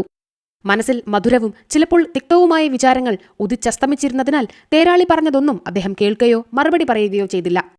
വഴിവക്കത്തെ കാഴ്ചകളും അദ്ദേഹത്തെ ആകർഷിച്ചില്ല. അക്രൂരൻ ചിന്തകളിൽ മുഴുകി. സച്ചിദാനന്ദമൂർത്തിയായ കൃഷ്ണനെ കാണാൻ ഞാൻ പോകുന്നു. കണ്ടാൽ കുമാരന്റെ രൂപത്തിൽ നിൽക്കുന്ന ഭഗവാൻ കംസന്റെ ദൂതനായി ചെല്ലുന്ന എന്നോട് മിണ്ടൂ? ആ തൃക്കാൽപ്പൊടി തലയിലണിയാനുള്ള ഭാഗ്യം എനിക്കുണ്ടാവോ? ഭഗവാനോട് ഞാൻ എന്താണ് പറയേണ്ടത്? ഭഗവാനെ കൊല്ലാനാണ് കംസൻ വിളിക്കുന്നതെന്ന സത്യം ഞാൻ എങ്ങനെ പറയും? ധനുരജ്ഞം കാണാൻ ക്ഷണിക്കുകയാണെന്ന് പറഞ്ഞാൽ അത് അസത്യവുമാവുമല്ലോ. എന്തു പറയണമെന്നും ചെയ്യണമെന്നും ഭഗവാൻ തന്നെ എന്റെ മനസ്സിൽ തോന്നിക്കട്ടെ. ഇങ്ങനെ ഓരോന്നാലോചിച്ചാലോചിച്ച് വഴിയുടെ ദൂരവും യാത്രാക്ലേശവും അക്രൂരൻ അറിഞ്ഞതേയില്ല. സന്ധ്യയോടെയാണ് അദ്ദേഹം ഗോകുലത്തിലെത്തിയത്. തേർ നിർത്തിച്ച് താഴെ ഇറങ്ങി അദ്ദേഹം മഹർഷിമാർ പോലും ഭക്തിയോടെ ഭഗവത് പ്രസാദമായി സ്വീകരിക്കുന്ന വൃന്ദാവനത്തിലെ മൺപൊടി വാരി തലയിലും മുഖത്തും ദേഹത്തും പൂശി. ഗോപഭവനങ്ങളെ കണ്ടുകണ്ട് നടന്ന് അദ്ദേഹം തൊഴുത്തുകളുടെ അടുത്തെത്തി. ഗോപസ്ത്രീകൾ പശുക്കളെ കറക്കുന്നത് നോക്കി നിൽക്കുന്ന നീലമേഘശ്യാമളനായ കൃഷ്ണനെയും വെൺമുകിൽ പോലെ വെളുത്ത രാമനെയും കണ്ട് മഴക്കാറു കണ്ട വേഴാമ്പലിനെയും മയിലിനെയും പോലെ അദ്ദേഹം ആനന്ദ നിർവൃതി അടഞ്ഞു. ഗോപന്മാർ അതുവരെ കാണാത്ത വാഹനമായ തേരുകണ്ട് അത്ഭുതപ്പെട്ട് ചുറ്റും കൂടി തേര് തൊട്ടുനോക്കി. തേരാളിയുടെ ശകാരം കേട്ട് പിൻവാങ്ങി. ചങ്ങാതിമാരുടെ ബഹളം കേട്ട് അങ്ങോട്ട് നോക്കിയ കൃഷ്ണൻ കൈകുപ്പിക്കൊണ്ട് ഞാൻ അക്രൂര യാദവനാണ് എന്ന് സവിനയം പറഞ്ഞ് തന്നെ സമീപിക്കുന്ന അക്രൂരനെ കണ്ട് സന്തോഷത്തോടെ അടുത്തേക്ക് നടന്നു ചെന്നു. തന്റെ കാലുകൾ പിടിക്കാൻ ഭാവിച്ച യാദവനെ കൃഷ്ണൻ തടഞ്ഞ് പിടിച്ചെഴുന്നേൽപ്പിച്ച് സ്നേഹത്തോടെ ചുമലിൽ കൈവച്ച് തന്റെ ഭവനത്തിലേക്ക് കൂട്ടിക്കൊണ്ടുപോകാൻ തുനിഞ്ഞു. പശുക്കളെ കറന്ന ഉടൻ കറന്ന ചൂടോടെ ഓരോ ലോട്ട പാൽ കൃഷ്ണന് കൊടുക്കാറുള്ള ഗോപസ്ത്രീകൾ പാൽപാത്രങ്ങളും കൊണ്ട് കൃഷ്ണ കൃഷ്ണ പാൽ കുടിക്കാതെ പോവാണോ എന്ന് ചോദിച്ചുകൊണ്ട് കൃഷ്ണനെ അനുഗമിച്ചു. പല പല രൂപങ്ങളിൽ പല കാലമായി വന്നുകൊണ്ടിരിക്കുന്ന അസുരന്മാരെ കണ്ടു ശീലിച്ച ഗോപബാലന്മാർ യദൂത്തമനായ അക്രൂരനെയും വിശ്വസിച്ചില്ല. ഏതോ ക്രൂരനായ അസുരൻ രൂപമാറി വന്നതാണെന്നാണ് അവർ വിചാരിച്ചത്. കൃഷ്ണനെ അപായപ്പെടുത്തുന്നതിന് മുമ്പ് തന്നെ മുന്നറിവ് കൊടുക്കണമെന്ന് കരുതി അവരും കൃഷ്ണ കൃഷ്ണ എങ്ങോട്ട് പോണോ, നിൽക്കൂ നിൽക്കൂ എന്ന് വിളിച്ചുകൊണ്ട് ഓടിച്ചെന്നു. കൃഷ്ണൻ പുഞ്ചിരിയോടെ ഗോപവനിതമാർ കൊണ്ടുവന്ന് കൊടുത്ത പാൽ കുടിച്ച് ഗോപബാലന്മാരുടെ നേരെ കണ്ണുറുക്കി കാണിച്ച് സമാധാനിപ്പിച്ച് അക്രൂരനെ നന്ദഗോപന്റെ ഭവനത്തിലേക്ക് കൂട്ടിക്കൊണ്ടുപോയി. അച്ഛനെ പരിചയപ്പെടുത്തി കൊടുത്തു. അച്ഛാ, യദുകുലശ്രേഷ്ഠനായ അക്രൂരനാണിദ്ദേഹം. നമ്മുടെ പൂർവ്വപുണ്യം കൊണ്ടും മഹാഭാഗ്യം കൊണ്ടും നമ്മളെ കാണാൻ വന്നിരിക്കുകയാണ്. അതിഥിയാണ് അദ്ദേഹം. ഇദ്ദേഹത്തെ വേണ്ടതുപോലെ സൽക്കരിച്ച് ഉപചരിക്കേണ്ടത് നമ്മുടെ മര്യാദയാണ്. നന്ദഗോപൻ സന്തോഷത്തോടെ അക്രൂരനെ സ്നേഹപൂർവ്വം കൈപിടിച്ച് ഉത്തമമായ പീഠത്തിന്മേലിരുത്തി പാലും പഴങ്ങളും കൊണ്ടുവന്ന് മുന്നിൽ വെച്ച് മധുരവാക്കുകൾ പറഞ്ഞു. അക്രൂരയാദവ, അങ്ങയുടെ വരവുകൊണ്ട് ഞാൻ ധന്യനായി. എന്തൊരു പുണ്യമാണാവോ അങ്ങയെ കാണാൻ ഞാൻ ചെയ്തത്. മധുരാനഗരത്തിൽ എന്റെ സുഹൃത്തായ വസുദേവന് സുഖല്ലേ? അടുത്ത കാലത്തായി അദ്ദേഹത്തിനും ദേവകീദേവിക്കും ഒരു പെൺകുട്ടി ജനിച്ചിട്ടുണ്ടെന്ന് കപ്പം കൊടുക്കാൻ പോയപ്പോൾ ഞാൻ കേൾക്കണ്ടായി. കംസമഹാരാജാവിന് അദ്ദേഹത്തോട് ഇപ്പോൾ അപ്രീതിയൊന്നുമില്ലല്ലോ? അക്രൂരൻ മറുപടി പറഞ്ഞു. ഇല്ല, ഇപ്പോൾ കംസന് വസുദേവനോട് വിരോധമൊന്നുമില്ല. ദേവകിയോട് മുൻപത്തെ പോലെ സ്നേഹമുണ്ട്. ഈയിടെ ജനിച്ച പെൺകുട്ടിയെ വളരെ ഇഷ്ടമാണ്. സുഭദ്ര എന്നാണ് കുട്ടിക്ക് പേരിട്ടിട്ടുള്ളത്. നല്ല ഓമനത്തുള്ള കുട്ടിയാണ് സുഭദ്ര. ചിരിക്കുന്നത് കണ്ടാൽ കൗതുകം തോന്നും. കംസനും സുഭദ്രയോട് വാത്സല്യാണ്. നന്ദഗോപന് അത് കേട്ടപ്പോൾ സന്തോഷായി. കൃഷ്ണനും രാമനും അക്രൂരന്റെ വാക്കുകൾ താൽപര്യത്തോടെ കേട്ടുകൊണ്ടിരുന്നു. അക്രൂരൻ വന്നതറിഞ്ഞ് രോഹിണി അങ്ങോട്ട് ചെന്നു. 10-15 കൊല്ലം മുൻപ് കണ്ട രോഹിണിയെ അക്രൂരൻ എഴുന്നേറ്റ് നിന്ന് ഉപചരിച്ചു. രോഹിണി തൊണ്ടയിടറിക്കൊണ്ട് ചോദിച്ചു, അക്രൂര യാദവ, എന്റെ ഭർത്താവായ വസുദേവൻ വല്ലപ്പോഴും എന്നെക്കുറിച്ച് വിചാരിക്കാറുണ്ടോ? ദേവകി എന്നെ മറന്നിട്ടില്ലല്ലോ. മോഹിച്ചുണ്ടായവരാണെങ്കിലും അന്യന്റെ ഗൃഹത്തിൽ വളരുന്ന പുത്രന്മാരെ കാണാൻ അദ്ദേഹത്തിന് ആഗ്രഹമില്ലേ? രോഹിണിയുടെ ചോദ്യം കൃഷ്ണനെയും രാമനെയും മാത്രമല്ല നന്ദഗോപനെയും അദ്ദേഹത്തിന്റെ പിന്നിൽ കൈകൂപ്പി നിൽക്കുന്ന യശോദയെയും അമ്പരപ്പിച്ചു. അവർ തമ്മിൽ മുഖത്തോട് മുഖം നോക്കി. അക്രൂരനത് കണ്ടുവെങ്കിലും ഒന്നും അറിയാത്ത ഭാവത്തിൽ രോഹിണിയെ സമാധാനിപ്പിച്ചു. രോഹിണി ദേവി, വസുദേവന് എപ്പോഴും ഭവതിയെയും പുത്രന്മാരെയും കുറിച്ചുള്ള വിചാരമാണ്. ഇങ്ങോട്ട് വരാനും ഭവതിയെയും ഉണ്ണികളെയും കാണാനും അദ്ദേഹത്തിന് ആഗ്രഹമില്ലായികയില്ല. അദ്ദേഹം ഇങ്ങോട്ട് പോന്നുവെന്നറിഞ്ഞാൽ കംസന് തീർച്ചയായും തന്റെ അന്തകൻ ഇവിടെയുണ്ടെന്ന് മനസ്സിലാവും. അതുകൊണ്ടാണ് അദ്ദേഹം വരാത്തത്. ഉണ്ണികളുടെ ജാതകകർമ്മവും നാമകരണവും ചോറൂണും നടത്താൻ ഗർഗമുനിയെ ഇങ്ങോട്ട് അയച്ചതുതന്നെ വളരെ ഗോപ്യമായിട്ടാണ്. എന്നിട്ടും കംസന്റെ കിങ്കരന്മാരും മിത്രങ്ങളും ഇവിടെ തിരഞ്ഞുപിടിച്ചെത്തിയതിൽ അദ്ദേഹത്തിന് അളവറ്റ ദുഃഖമുണ്ട്. എല്ലാം കേട്ട് സത്യം മുഴുവൻ മനസ്സിലാക്കിയ ശേഷം നന്ദഗോപൻ മര്യാദ കൈവിടാതെ അന്വേഷിച്ചു. അനാഗതപൂർവനായ അതിഥിയാണ് അങ്ങ്. യാതൊരു കാരണവുമില്ലാതെ അങ്ങിവിടെ വരാനിടയില്ല.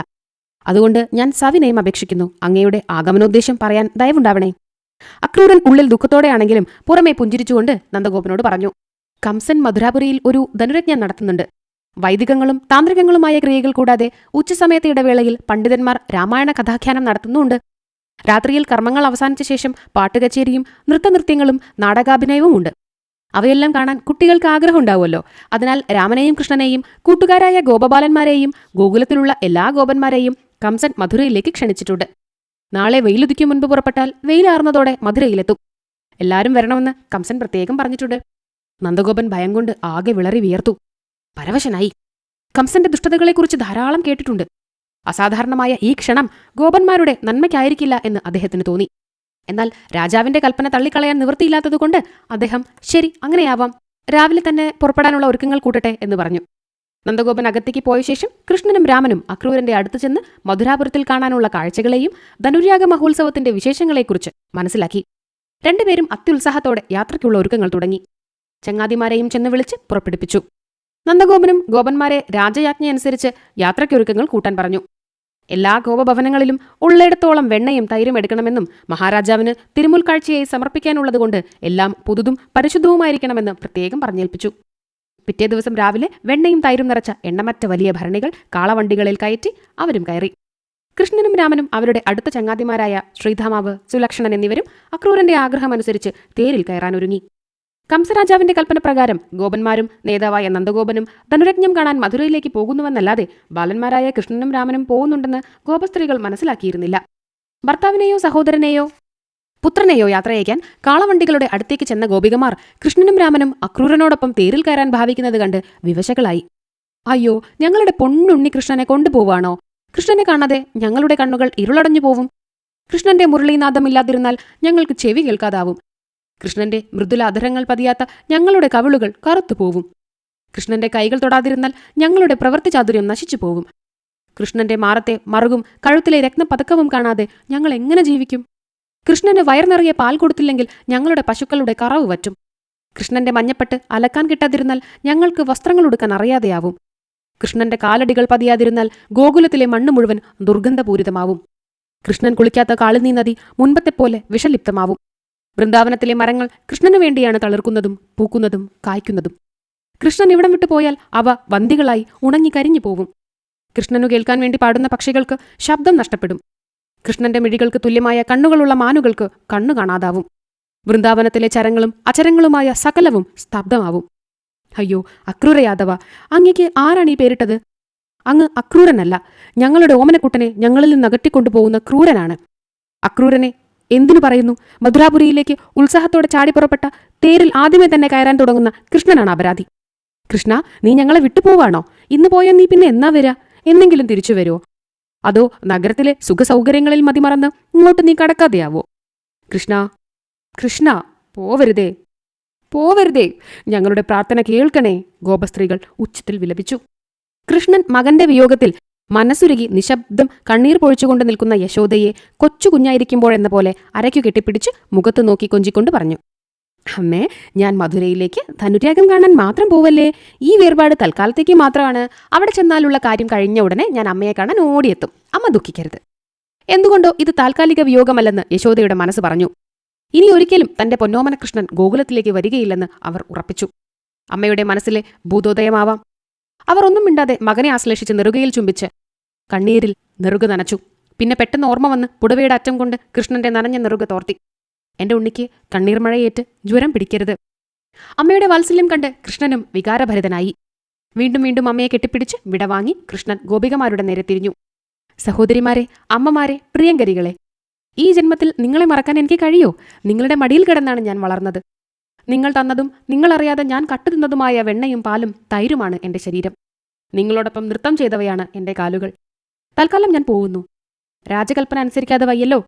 പോയി വരാം. ഞാൻ നിങ്ങളെ മറക്കാത്ത പോലെ നിങ്ങൾ എന്നെയും മറക്കരുത്. കൃഷ്ണൻ തേരിൽ കയറും മുൻപ് രാധയെ അടുത്തു വിളിച്ചു. നമ്മുടെ വിവാഹം നടത്താൻ അച്ഛനമ്മമാർ തീരുമാനിച്ചിരുന്നെങ്കിലും അതിന് സമയവും സൗകര്യവും കിട്ടിയില്ല. വിധി നിയോഗമാണത്. എന്നാൽ രാധേ, നീയും ഞാനും ഈശ്വരന്റെ മുൻപിൽ ദമ്പതിമാരാണ്. എന്റെ മനസ്സിൽ നീയും നിന്റെ മനസ്സിൽ ഞാനും എപ്പോഴും ഉണ്ടാവും. നമ്മൾ ഒരിക്കലും വേർപിരിയുന്നില്ല. വിധിവശാൽ 16,008 പേരെ വിവാഹം കഴിക്കേണ്ടി വന്നാലും നിന്നേക്കാൾ പ്രിയപ്പെട്ടവളായി എനിക്ക് ആരുമില്ല. നീ ഞാനാണ്, ഞാൻ നീയും. അഭിന്നരായ നമ്മെ വേർപെടുത്താൻ ലോകത്തിലെ യാതൊരു ശക്തിക്കും കഴിയില്ല. ഇതു പറഞ്ഞ് രാധയുടെ കവിളത്ത് ചുംബിച്ച് കൃഷ്ണൻ തേരിൽ കയറിയിരുന്നു.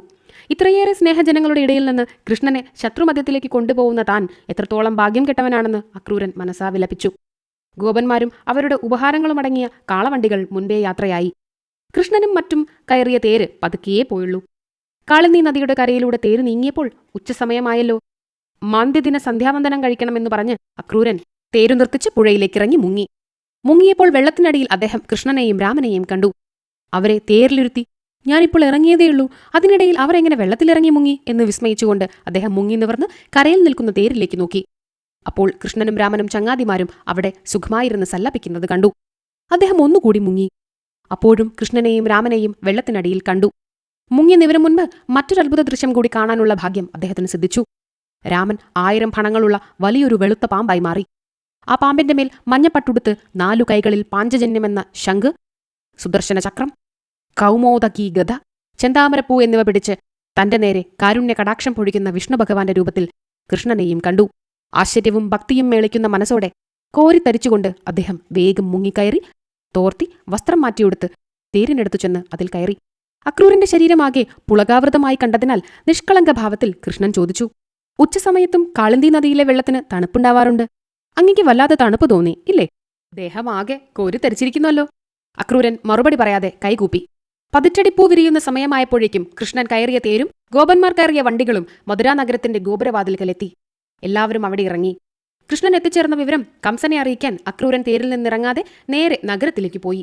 ഗോപുരത്തിനടുത്തുള്ള ഉപവനത്തിലെ കൽത്തിണ്ണകളിൽ നന്ദഗോപനും ഗോപന്മാരും കൃഷ്ണനും രാമനും ഗോപബാലന്മാരും ഇളം തെന്നിലേറ്റ് തളർച്ച തീർത്ത് ഇരുന്നു.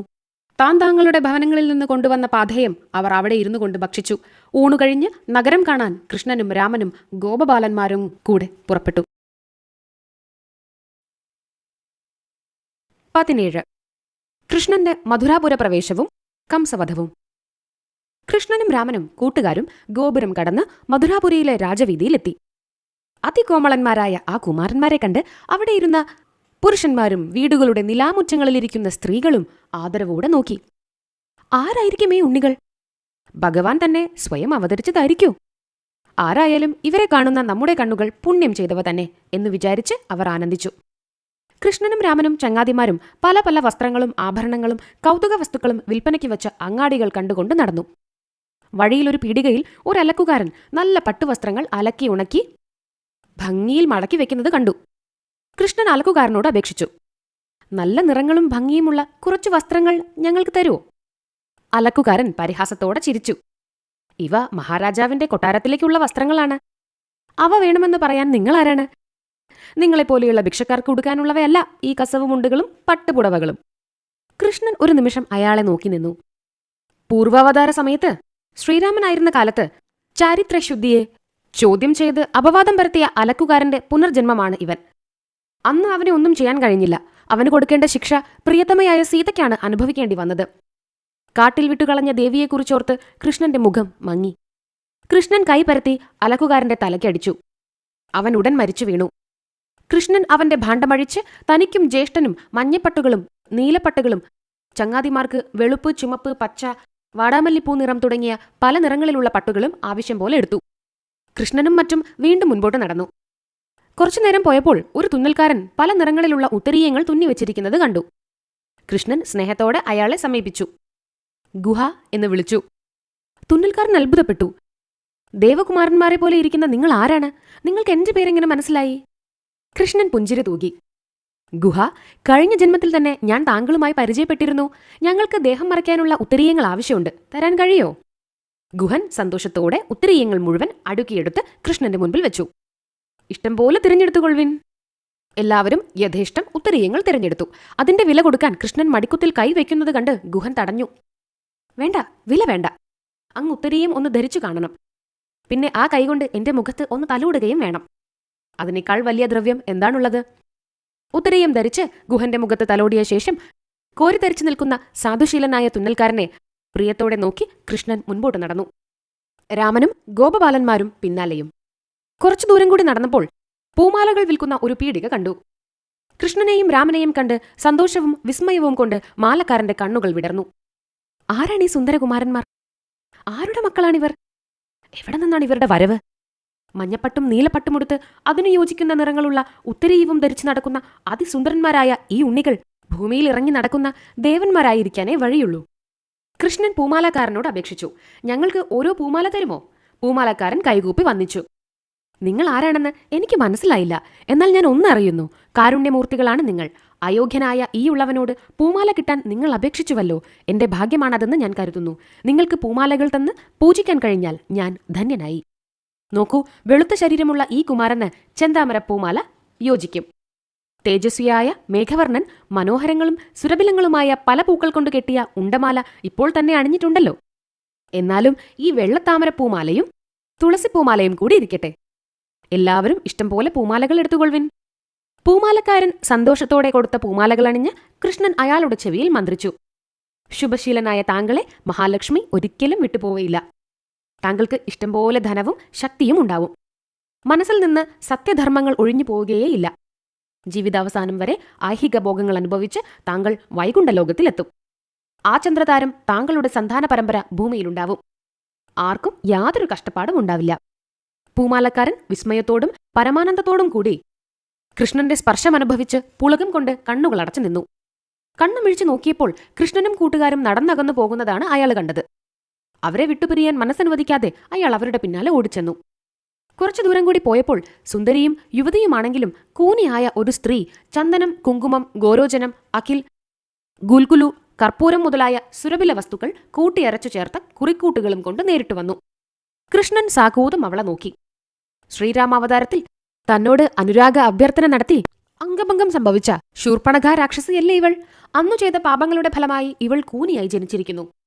ഭഗവാനോട് വല്ലതും ആവശ്യപ്പെട്ടാൽ ആ ജന്മത്തിൽ സാധിക്കാൻ കഴിഞ്ഞില്ലെങ്കിലും മറ്റൊരു ജന്മത്തിൽ പ്രാർത്ഥനയുടെ ഫലം കിട്ടാതിരിക്കയില്ലല്ലോ.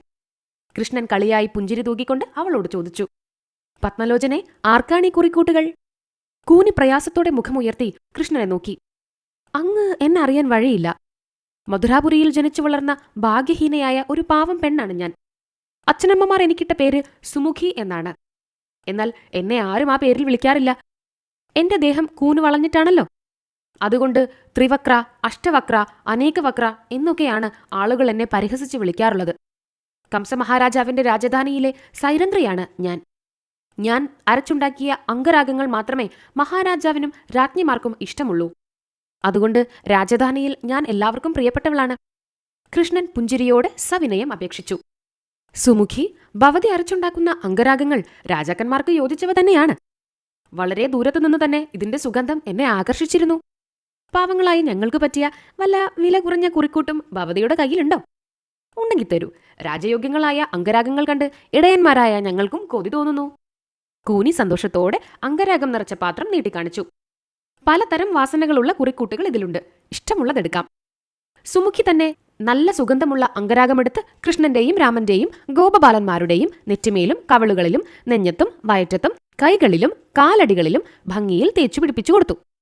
പാത്രം ഒഴിഞ്ഞതു കണ്ട് കൃഷ്ണൻ കാരുണ്യത്തോടെ ചോദിച്ചു. സുമുഖി, അംഗരാഗം മുഴുവനും ഭവതി ഞങ്ങൾക്കു തന്നല്ലോ. ഇനി രാജധാനിയിലേക്ക് ഒഴിഞ്ഞ പാത്രവും കൊണ്ടുപോയാൽ രാജാവ് ശിക്ഷിക്കില്ലേ? സുമുഖി ചിരിച്ചു. അതിനെന്ത്, ഞാൻ വീണ്ടും കുറിക്കൂട്ടുകൾ അരച്ചു കൊണ്ടുപോയി കൊടുത്തോളാം. എനിക്ക് അതത്ര പ്രയാസമുള്ള പണിയൊന്നല്ല, നിങ്ങൾ വിഷമിക്കണ്ട. കൃഷ്ണൻ കൂനിയോട് നിൽക്കാൻ ആവശ്യപ്പെട്ടു. എന്നിട്ട് അവളുടെ താടി തന്റെ 2 വിരലുകൾ കൊണ്ട് ഉയർത്തി കാലുകൾ കൊണ്ട് ശരീരം നിവർത്തിപ്പിടിച്ച് അവളുടെ കാലുകൾ നിലത്ത് അമർത്തി ഉറപ്പിച്ച ശേഷം വിട്ടു. ലവലേശം വേദനയില്ലാതെ അവളുടെ ശരീരം നിവർന്നു നിന്നു.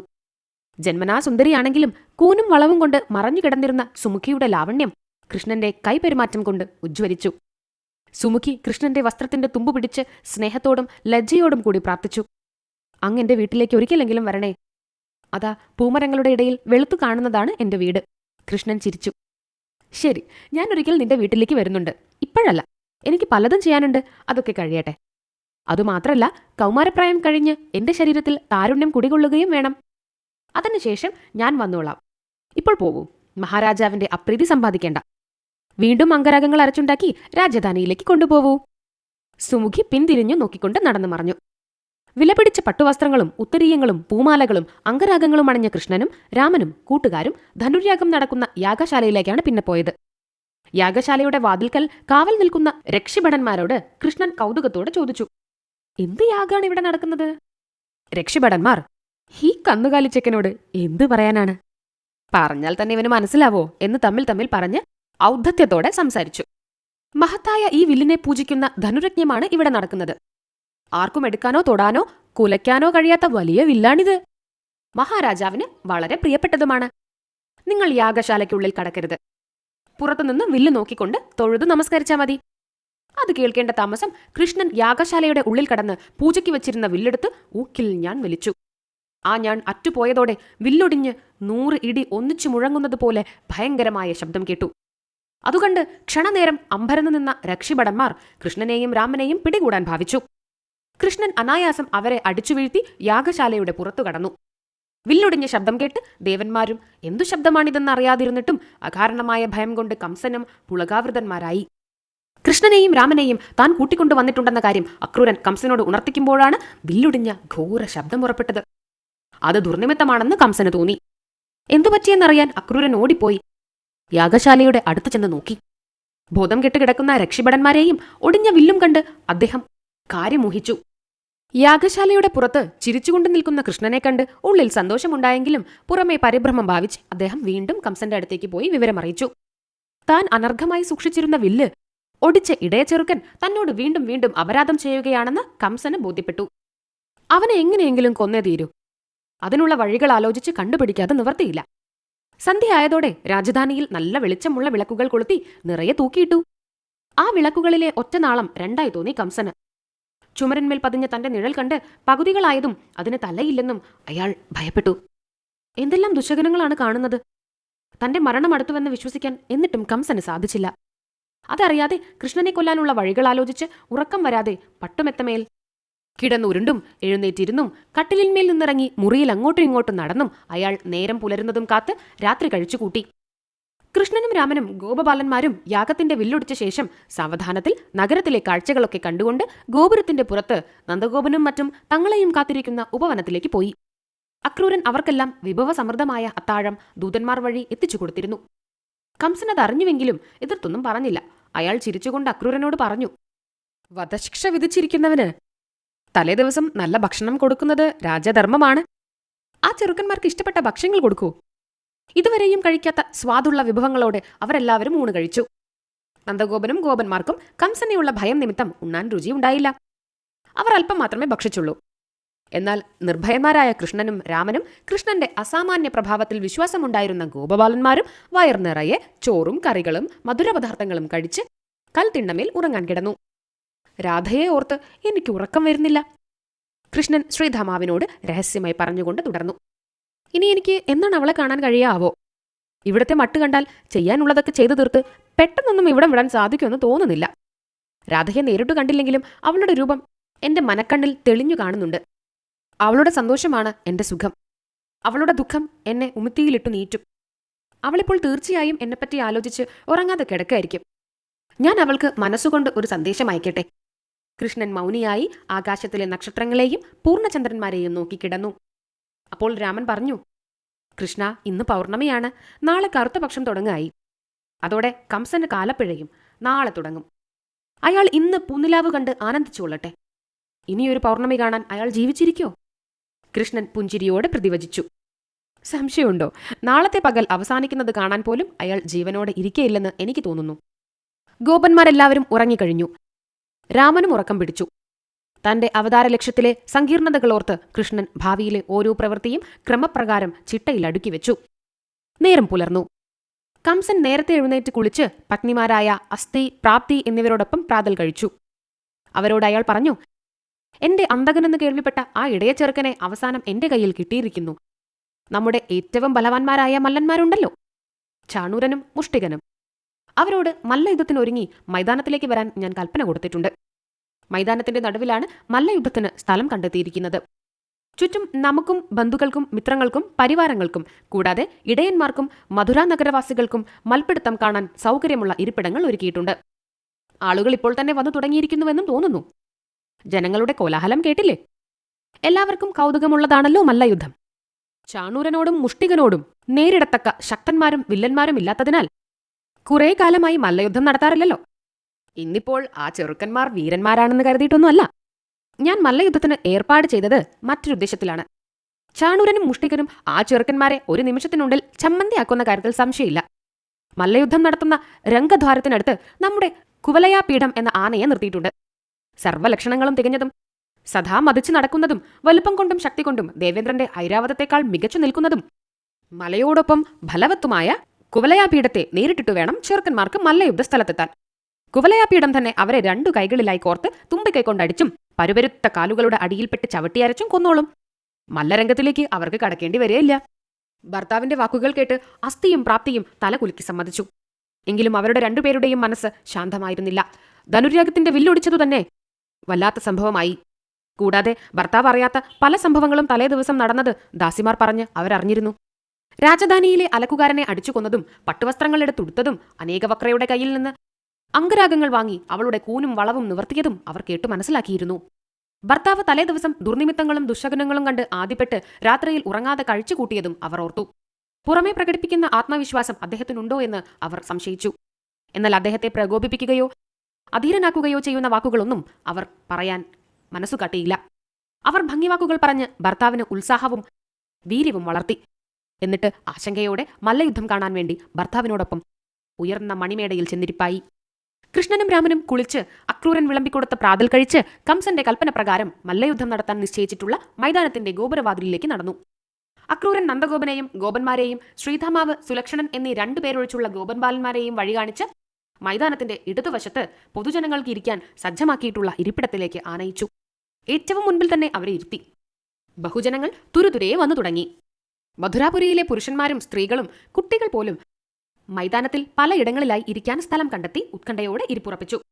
ചാണൂരനും മുഷ്ടികനും കൈകളിലെ മാംസപേശികൾ ഉരുട്ടിക്കാണിച്ചു ചാടിമറിഞ്ഞ് ശക്തിവൈഭവം പ്രദർശിപ്പിച്ചുകൊണ്ട് ഇരയെ കാത്തുകിടക്കുന്ന പുലികളെപ്പോലെ അങ്ങോട്ടും ഇങ്ങോട്ടും നടന്നു. മല്ലന്മാരെ കണ്ട് നന്ദഗോപനും ഗോപന്മാരും പരിഭ്രമിച്ചു. നന്ദഗോപൻ കണ്ണുകളിൽ നിന്ന് ധാരധാരയായി ഒഴുകുന്ന കണ്ണീർ ഉത്തിരീയം കൊണ്ട് തുടച്ചിട്ടും നിൽക്കാതെ തേങ്ങിക്കൊണ്ട് അസ്വസ്ഥനായി ഇരുന്നു. ഗോപന്മാരും ഒപ്പം ദുഃഖിച്ചു.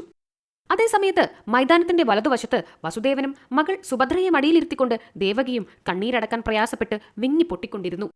വസുദേവൻ പറഞ്ഞ് വാസ്തവം മനസ്സിലാക്കിയ ഉഗ്രസേനൻ കരയാൻ മറന്ന് സ്തംഭിച്ചിരുന്നു. ആ സമയത്ത് കൃഷ്ണനും രാമനും ശ്രീധമാവും സുലക്ഷണനും രംഗദ്വാരത്തിനടുത്തേക്ക് നടന്നെത്തി. ശ്രീധമാവിനോടും സുലക്ഷണനോടും ജ്യേഷ്ഠനോടും നിങ്ങൾ കുറച്ച് ദൂരെ മാറി നിന്നാ മതി എന്ന് പറഞ്ഞ് കൃഷ്ണൻ കുവലയാപീഠത്തിന്റെ നേരെ ചെന്നു. ആന ഉറക്ക ചിഹ്നം വിളിച്ചു. കൃഷ്ണൻ ആനയുടെ തുമ്പിക്കൈ തന്റെ നേരെ നീണ്ടുവരുന്നത് കണ്ട് അത് പിടിച്ച് ഊഞ്ഞാലാടും പോലെ ആടി അതിന്റെ മുൻകാലുകളുടെ ഇടയിൽ ചെന്നു നിന്നു.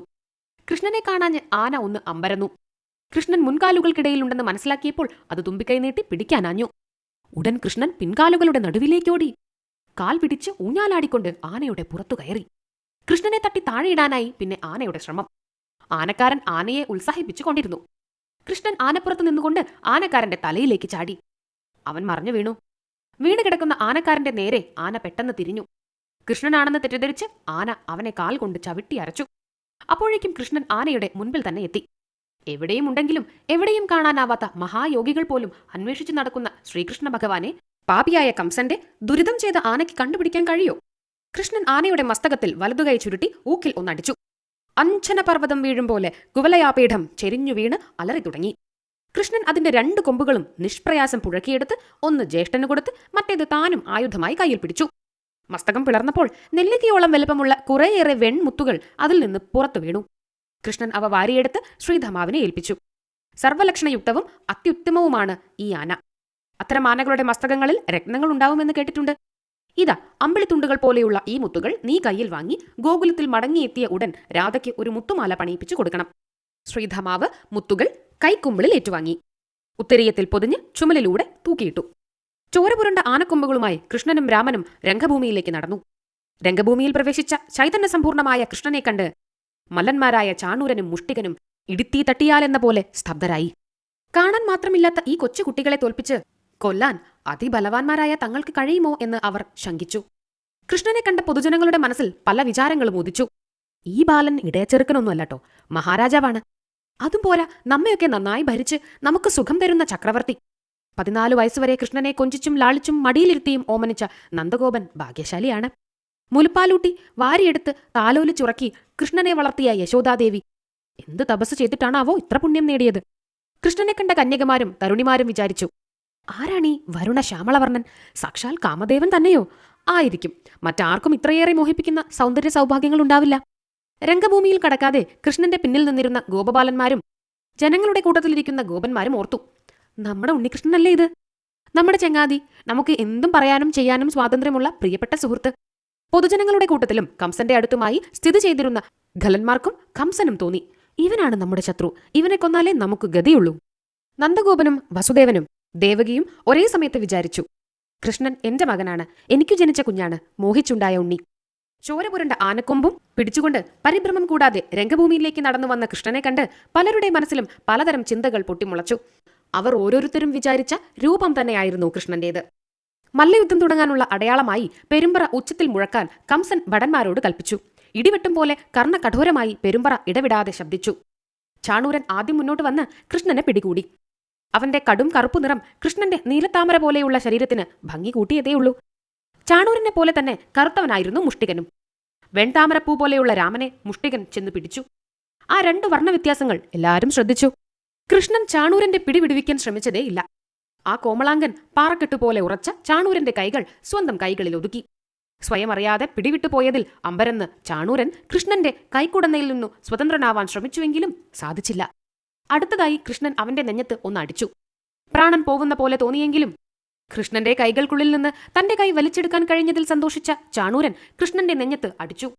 പൂവിതൽ കൊണ്ടുള്ള കളിത്തല്ലായിട്ടേ കൃഷ്ണന് അത് അനുഭവപ്പെട്ടുള്ളൂ. കൃഷ്ണൻ ചാണൂരന്റെ കാലുകൾ പിടിച്ചുയർത്തി മറിച്ചിട്ടു. ചാണൂരൻ ചാടി എഴുന്നേറ്റ് കൃഷ്ണനെയും മറിച്ചിട്ടു. കൃഷ്ണൻ രംഗഭൂമിയിലെ മണ്ണിൽ കിടന്ന് ചിരിച്ചുകൊണ്ട് വീണ്ടും ചാണൂരനെ മറിച്ചിട്ടു. ഇതേ സമയത്ത് രാമനും മുഷ്ടികനും ഇതുപോലെ പരസ്പരം പോരാടുകയായിരുന്നു. അതൊക്കെ കണ്ട് പൊതുജനങ്ങളുടെ ഇടയിലിരുന്ന ലോലഹൃദയരായ സ്ത്രീ പുരുഷന്മാർ, അയ്യോ, ഇതെന്തൊരു കഷ്ടമാണ്, മല പോലെ പെരുത്ത് പരുപരുത്ത ശരീരങ്ങളുള്ള ഈ മല്ലന്മാരെവിടെ? താമരപ്പൂവിതൽ പോലെ സുലളിതാംഗന്മാരായ ഓമനക്കുട്ടന്മാരെവിടെ? ഈ ഇളം മേനികളെ നോവേൽപ്പിക്കുന്ന മല്ലന്മാരെ നിയോഗിച്ചത് മഹാരാജാവ് തന്നെയല്ലേ? എത്ര കഠിന ഹൃദയനാണ് അദ്ദേഹം! ഈ മല്ലന്മാർ ചെറിയ മണിക്കുട്ടന്മാരെ കൊല്ലുകയോ പരിക്കുപറ്റാൻ ഇടയാക്കുകയോ ചെയ്യുന്നതിന് മുൻപ് നമുക്ക് പൊയ്ക്കളയാം. ഇനി ഇത് കണ്ടുകൊണ്ടിരിക്കാൻ വയ്യ എന്നൊക്കെ തമ്മിൽ സംസാരിച്ചു. അതറിഞ്ഞിട്ടെന്ന പോലെ കൃഷ്ണൻ ചാണൂരനെയും രാമൻ മുഷ്ടികനെയും 2 കൈകളിലുമെടുത്ത് നനഞ്ഞ വസ്ത്രം പിഴിയും പോലെ പിഴിഞ്ഞു. രംഗഭൂമിയിൽ ചോരപ്പുഴയൊഴുകി. എന്നിട്ടും കൃഷ്ണന്റെയും രാമന്റെയും വസ്ത്രങ്ങളിൽ ചോരത്തുള്ളികളോ പൊടിയോ മണ്ണോ പറ്റിയില്ല. രംഗഭൂമിയിലേക്ക് വന്ന അതേ മനോജ്ഞവും ഉജ്ജ്വലവുമായ രൂപഭാവങ്ങളും വേഷഭൂഷകളും തന്നെയായിരുന്നു അവർക്ക്. സ്വന്തം കണ്ണുകളെ വിശ്വസിക്കാനാവാതെ കംസൻ ക്ഷണസമയം തൂൺ പോൽ അനക്കമറ്റ് ഇരുന്നു. ലോകത്തിലെ ഏതൊരു മഹാവീരനെയും തോൽപ്പിക്കത്തക്ക ശക്തിയും പ്രഭാവവുമുള്ളവരാണ് ചാണൂരനും മുഷ്ടികനും. അവരെ ഈ ഇടയച്ചെറുക്കന്മാർ മുണ്ട് പിഴിഞ്ഞ് വെള്ളം കളയും പോലെ പിഴിഞ്ഞ് ചോര വീഴ്ത്തിയിരിക്കുന്നു. അതികഠിനമായ ശബ്ദഘോഷത്തോടെ മുഴങ്ങുന്ന പെരുമ്പറ അടിക്കുന്നത് നിർത്താൻ കംസൻ കൈകൊണ്ട് അടയാളം കാണിച്ചു. പെരുമ്പറയുടെ ശബ്ദം പെട്ടെന്ന് നിലച്ചപ്പോൾ ആ പ്രദേശമാകെ പരമനിശബ്ദവും അതിശാന്തവുമായി. ആ ശാന്തതയ്ക്കിടയിൽ കംസന്റെ ഖരസ്വരം ഉയർന്നു കേട്ടു. ഭടന്മാരെ, വസുദേവനെയും ദേവകിയെയും തടവിലാക്കുവിൻ. അത് തടയാൻ എന്റെ അച്ഛൻ ഉഗ്രസേനൻ വന്നേക്കും. എന്റെ അച്ഛനാണെന്നൊന്നും നോക്കണ്ട, ആ രാജദ്രോഹിയെയും തടവിലാക്കണം. നന്ദഗോപനെയും ഗോപന്മാരെയും ഓടി രക്ഷപ്പെടാൻ അനുവദിക്കരുത്. എല്ലാവരെയും പിടിച്ചുകെട്ടി തടവിലടയ്ക്കണം. ഈ ചെറുക്കന്മാരുടെ ബലം മുഴുവൻ അതോടൊന്നിച്ചു പോവും. വേഗമാകട്ടെ, സംശയിച്ചു നിൽക്കരുത്. ഭടന്മാർ അനങ്ങാൻ ഭാവിക്കും മുൻപ് കൃഷ്ണൻ രംഗഭൂമിയുടെ വലതുവശത്തേക്ക് ഓടിച്ചെന്ന് ഒറ്റച്ചാട്ടത്തിന് കംസനും പത്നിമാരും ഇരിക്കുന്ന ഉയർന്ന മണിമേടയിൽ കുതിച്ചെത്തി. കംസൻ വാളൂരിയെങ്കിലും കൃഷ്ണൻ വാൾ തട്ടിത്തെറിപ്പിച്ച് കംസന്റെ കഴുത്തിന് പിടിച്ച് മേടയുടെ താഴത്തേക്ക് തള്ളിയിട്ടു. മേടയുടെ കൈവരി പിടിക്കാൻ ശ്രമിച്ചിട്ട് കിട്ടാതെ ഭയങ്കരമായ നിലവിളിയോടെ മധുരാപുരിയിലെ മഹാരാജാവ് മണ്ണിൽ കൈകാലുകൾ പരത്തിക്കൊണ്ട് വീണ് ജീവൻ വെടിഞ്ഞു. മരിക്കും മുൻപ് കംസൻ കൃഷ്ണനെ കൺകുളിർക്കെ കണ്ടു. ശ്രീരാമാവതാര കാലത്ത് രാവണന്റെ സഹായിയായിരുന്ന കാലനേമി എന്ന അസുരന്റെ പുനർജന്മമായിരുന്നു കംസൻ. അന്ന് കാലനേമിയെ കൊന്നത് ഭഗവാനായിരുന്നില്ല, ശ്രീരാമപാദദാസനായ ഹനുമാനായിരുന്നു. ഭഗവാന്റെ കരങ്ങളാൽ മരിക്കാൻ ഭാഗ്യമുണ്ടാവാതിരുന്ന കാലനേമിക്ക് വീണ്ടും ജനിക്കേണ്ടതായി വന്നു. ഇപ്പോൾ ഭഗവാന്റെ തൃക്കൈ കൊണ്ടുതന്നെ കംസന് മൃത്യുവിനെ ആശ്ലേഷിക്കാനുള്ള പുണ്യമുണ്ടായി. ഇനി മറ്റൊരു ജന്മമില്ല. വൈകുണ്ഠത്തിൽ ഭഗവാന്റെ അടുത്ത് എപ്പോഴും ഭഗവാനെ കണ്ടുകൊണ്ടും ഭഗവനാമങ്ങൾ ജപിച്ചുകൊണ്ടും കഴിയാം. മരണത്തിനു ശേഷവും കംസന്റെ മുഖത്ത് തെളിഞ്ഞുകണ്ട പുഞ്ചിരിയുടെ അർത്ഥം അതായിരുന്നു. കംസൻ മരിച്ചതോടെ ജനങ്ങൾ ആഹ്ലാദ ശബ്ദം പുറപ്പെടുപ്പിച്ചു. ജയ ജയ കൃഷ്ണ, ജയ ജയ രാമ എന്ന് അവർ ഉച്ചത്തിൽ വിളിച്ചു പറഞ്ഞു. കൃഷ്ണൻ കൈ കാണിച്ച് അവരെ വിലക്കി സംസാരിച്ചു. യഥാർത്ഥത്തിൽ യാദവന്മാരുടെ സ്വന്തമായ മധുരാപുരിയുടെ രാജാവ് കംസന്റെ അച്ഛനും എന്റെ മുത്തച്ഛനുമായ ഉഗ്രസേനനാണ്. എന്നാൽ വളരെ കാലമായി കംസൻ ഉഗ്രസേനനെ നിഷ്ക്രിയനാക്കി രാജധാനിയിലെ ഒരു മുറിയിൽ ബന്ധനസ്ഥനാക്കി കിടത്തുകയാണ് ചെയ്തിരുന്നത്. ജനരോഷം ഭയപ്പെട്ട് കാരാഗ്രഹത്തിൽ അടച്ചില്ലെന്നേ ഉള്ളൂ. ഇപ്പോൾ സ്വതന്ത്രനായ അദ്ദേഹം തന്നെയായിരിക്കും ഇനി മധുരാപുര രാജാവ്. കംസൻ വസിച്ചിരുന്ന കൊട്ടാരത്തിൽ അദ്ദേഹം വാഴും. എന്റെ അച്ഛനമ്മമാരായ വസുദേവരാജനും ദേവകീദേവിക്കും മകൾ സുഭദ്രയ്ക്കും ആ കൊട്ടാരത്തിനടുത്തുള്ള ഉപഭവനത്തിൽ താമസിക്കാം. കംസന്റെ കിങ്കരന്മാർക്കും അനുചരന്മാർക്കും മിത്രങ്ങൾക്കും ഉഗ്രസേന മഹാരാജാവിൽ നിന്ന് ഒന്നും ഭയപ്പെടേണ്ടതില്ല. അവർ സ്വന്തം മനസ്സും വാക്കും പ്രവൃത്തിയും നന്നാക്കണമെന്ന് മാത്രം. കംസൻ ഇന്നാട്ടിൽ പരത്തിയ അലക്ഷ്മി ഇനി മേലിലുണ്ടാവില്ല. പത്മാലയയായ ലക്ഷ്മീ ദേവി ഇവിടെ സദാ വിളയാടും. ഒന്നുകൂടി പറയാനുണ്ട്, മുത്തച്ഛന് പ്രായമായി. രാജ്യകാര്യങ്ങൾ മുഴുവൻ നോക്കി നടത്താൻ കണ്ണും ചെവിയും മനസ്സും എത്തിയെന്ന് വരില്ല. അദ്ദേഹത്തെ സഹായിക്കാൻ യാദവോത്തമനായ ഉദ്ധവനെ ഞാൻ നിർദ്ദേശിക്കുന്നു. വിവേകിയും സന്മാർഗനിരതനും സത്യസന്ധനും ധർമ്മിഷ്ഠനും സ്നേഹശീലനും കൃതജ്ഞനും ജ്ഞാനിയും ക്ഷമാമൂർത്തിയും സഹിഷ്ണുതയുടെ അവതാരവും കാരുണ്യനിധിയും അനസൂയനും അനഹങ്കാരനും മധുരഭാഷിയുമാണ് സ്വതവേ തന്നെ ഉദ്ധവനെന്ന് ഞാൻ കേട്ടിട്ടുണ്ട്. അതുമാത്രമല്ല, ദേവഗുരുവായ ബൃഹസ്പതിയുടെ ശിഷ്യനുമാണ് അദ്ദേഹം. ജ്യേഷ്ഠനും ഞാനും വെറും കുട്ടികളായതിനാൽ നാടുവാഴാനോ രാജാവിന് ഉപദേശം നൽകാനോ ഉള്ള കഴിവ് ഞങ്ങൾക്കില്ല. അഥവാ ഉണ്ടെങ്കിൽ തന്നെ ഞങ്ങളെക്കാൾ പ്രായത്തിലും അറിവിലും കവിഞ്ഞു നിൽക്കുന്ന മഹാപുരുഷന്മാരുള്ളപ്പോൾ ഞങ്ങൾ സാധാരണ യാദവന്മാരെ പോലെ കഴിയുന്നതാണ് ഉചിതം. പ്രായത്തിനനുസരിച്ചല്ലാതെ വിവേകവും വിജ്ഞാനവും പ്രസരിപ്പിക്കുന്ന കൃഷ്ണന്റെ പ്രഭാഷണം കേട്ട് ജനങ്ങൾ കൈകൊട്ടി നല്ല വാക്കുകൾ പറഞ്ഞ് അഭിനന്ദിച്ചു. പിന്നീട് കൃഷ്ണൻ ദേവകിയെയും വസുദേവനെയും സമീപിച്ചു. കൃഷ്ണനെ രംഗഭൂമിയിൽ വെച്ച് കണ്ട ഉടൻ തന്നെ ദേവകിയുടെ മുലകൾ ചുരന്ന് നറുംപാലൊഴുകി തുടങ്ങിയിരുന്നു. കൃഷ്ണൻ അടുത്തു വന്നപ്പോൾ മുലപ്പാൽ മാത്രമല്ല കണ്ണുകളിൽ നിന്ന് ആനന്ദാശ്രവും ദേവകി ചുരത്തിക്കൊടുത്തു. വസുദേവനും കൃഷ്ണനെ ബാഷ്പധാരയിൽ മുക്കി. കൃഷ്ണൻ 1 വയസ്സായ അനുജത്തി സുഭദ്രയെ വാരിയെടുത്ത് ചുംബിച്ച് രാമനെ ഏൽപ്പിച്ചു. ഞാൻ തന്നെയാണ് അവളുടെ രക്ഷകനെന്ന ഭാവത്തിൽ രാമൻ അവളെ കയ്യിൽ നിന്ന് താഴെ ഇറക്കാതെ എടുത്തുകൊണ്ട് നടന്നു. അതിനുശേഷം കൃഷ്ണൻ മേടയിൽ കയറിച്ചെന്ന് കംസന്റെ പത്നിമാരായ അസ്ഥിയെയും പ്രാപ്തിയെയും കണ്ടു. അവരുടെ കണ്ണീർ കൃഷ്ണന്റെ മനസ്സലിയിച്ചു. ആ കാരുണ്യവാരിധി പറഞ്ഞു, അമ്മായിമാരെ, നിങ്ങൾ എങ്ങോട്ടും പോണ്ട. ഇവിടെ തന്നെ മുൻപത്തെ പോലെ സമാതൃതകളായി നിങ്ങൾക്കു താമസിക്കാം. ഇപ്പോഴും നിങ്ങൾ രാജ്ഞിമാർ തന്നെയാണ്. എന്നാൽ അസ്ഥിയും പ്രാപ്തിയും ആ നിർദ്ദേശത്തോട് അനുകൂലിച്ചില്ല. കൃഷ്ണ, എന്തെല്ലാമായാലും ഞങ്ങൾ ദുർമരണപ്പെട്ടുപോയ കംസന്റെ പ്രിയതമകളാണ്. പഴയ ആദരവും സ്നേഹവും ഭയവും ഞങ്ങൾക്ക് ഇവിടെ ആരിൽ നിന്നും പ്രതീക്ഷിക്കാനില്ല. ഞങ്ങൾ ജന്മഗൃഹമായ മഗധരാജ്യത്തേക്ക് പോകാനാണ് ഇഷ്ടപ്പെടുന്നത്. ത്രിലോകങ്ങളെയും തോൽപ്പിച്ച് രാജരാജനായി വാഴുന്ന ജരാസന്ധ ചക്രവർത്തിയുടെ ഓമന പുത്രിമാരാണ് ഞങ്ങൾ. ഇരട്ടയായി ജനിച്ച ഞങ്ങളെ ഒരാൾ തന്നെ വിവാഹം കഴിക്കണമെന്ന ഞങ്ങളുടെ ഇച്ഛയെ മാനിച്ച് അച്ഛൻ ഞങ്ങളെ 2 പേരെയും കംസമഹാരാജാവിന് കൊടുത്തതാണ്. ഞങ്ങളെ ഒരാളിൽ നിന്ന് മറ്റേയാളായി മാറി മനസ്സിലാക്കാൻ അദ്ദേഹത്തിന് പോലും സാധിച്ചിരുന്നില്ല. അതിനാൽ ഞങ്ങൾ 2 പേരും അദ്ദേഹത്തിന്റെ ഇഷ്ടപത്നിമാരായി. ഞങ്ങൾ ഒരുപോലെ സ്വാധീന ഭർതൃതകളായിരുന്നു. പരമസുഖമായി ഞങ്ങൾ ജീവിച്ച ഇവിടം ഇപ്പോൾ ശൂന്യമാണ്. ഇനി ഇവിടെ താമസിക്കാൻ ഞങ്ങളെ നിർബന്ധിക്കരുത്. അമ്മായിമാരുടെ അഭീഷ്ടമനുസരിച്ച് കൃഷ്ണൻ മണിമയമായ തീർവരുത്തി അവരെ അംഗരക്ഷകന്മാരോടും ഭടന്മാരോടും സഖിമാരോടും ദാസിമാരോടും ഒന്നിച്ച് മഗധ രാജ്യത്തേക്ക് അയച്ചു. ഉദ്ധവനെയും അക്രൂരനെയും സാത്യകിയെയും മിത്രങ്ങളായി സ്വീകരിച്ച് അവരോടൊപ്പം സരസ സംഭാഷണങ്ങളിലേർപ്പെട്ട് കാലം കഴിക്കാമെന്ന് കൃഷ്ണൻ നിശ്ചയിച്ചു. അതിനു മുൻപ് കൃഷ്ണൻ നന്ദഗോപനെ സമീപിച്ച് നമസ്കരിച്ച് ആശ്ലേഷിച്ച് തൊണ്ടയിടറിക്കൊണ്ട് പറഞ്ഞു, അച്ഛാ, ജനിച്ചത് മുതൽക്ക് ഞങ്ങൾ അച്ഛനായി കരുതിയതും വിളിച്ചതും അങ്ങയെയാണ്. ഇനിയും അങ്ങനെയായിരിക്കും. ഞാൻ വാസുദേവൻ എന്നറിയപ്പെടും മുൻപ് നന്ദാത്മജനായിട്ടാണ് അറിയപ്പെട്ടത്. അക്കാര്യത്തിൽ ഇനിയും പക്ഷാന്തരമില്ല. അച്ഛൻ ഇപ്പോൾ ഗോകുലത്തിലേക്ക് തിരിച്ചുപോയി അമ്മയോടും രാധയോടും മറ്റ് ഗോപികമാരോടും എല്ലാ വർത്താനങ്ങളും പറയൂ. അമ്മയെ സമാശ്വസിപ്പിക്കൂ. ഞാൻ ഇവിടുത്തെ തിരക്കുകളെല്ലാം ഒഴിഞ്ഞ് ക്രമമായി ഒന്ന് ചിട്ടപ്പെട്ടാലുടൻ അവിടേക്ക് ഓടിയെത്തി നിങ്ങളെ കണ്ട് കുറേ നാളുകൾ അവിടെ താമസിക്കാൻ ഉദ്ദേശിക്കുന്നുണ്ട്. അതിനു മുൻപായി ഇവിടെ നിന്ന് അയക്കുന്ന തേരിൽ രോഹിണി വല്യമ്മയെ ഇങ്ങോട്ട് അയക്കുകയും വേണം. നന്ദഗോപൻ കൃഷ്ണനെയും രാമനെയും കെട്ടിപ്പിടിച്ച് കരഞ്ഞുകൊണ്ട് കാളവണ്ടിയിൽ കയറി തിരികെ യാത്ര പുറപ്പെട്ടു. ഗോപന്മാരും ഗോപബാലന്മാരും കണ്ണീരോടെ കൃഷ്ണനെ വിട്ടുപിരിഞ്ഞ് യാത്രയായി. കൃഷ്ണന്റെ ചാടുവാക്കുകൾ അവരാരും വിശ്വസിച്ചില്ല. വെറുതെ പറയുന്നതാണെന്നും ഇനി ഒരിക്കലും ഞങ്ങളുടെ പ്രിയപ്പെട്ട കൃഷ്ണൻ ഗോകുലത്തിലേക്ക് വരികയില്ലെന്നും ഗോകുലവാസ ഖണ്ഡം ഇവിടെ അവസാനിക്കാറായെന്നും അവർക്ക് ബോധ്യപ്പെട്ടിരുന്നു.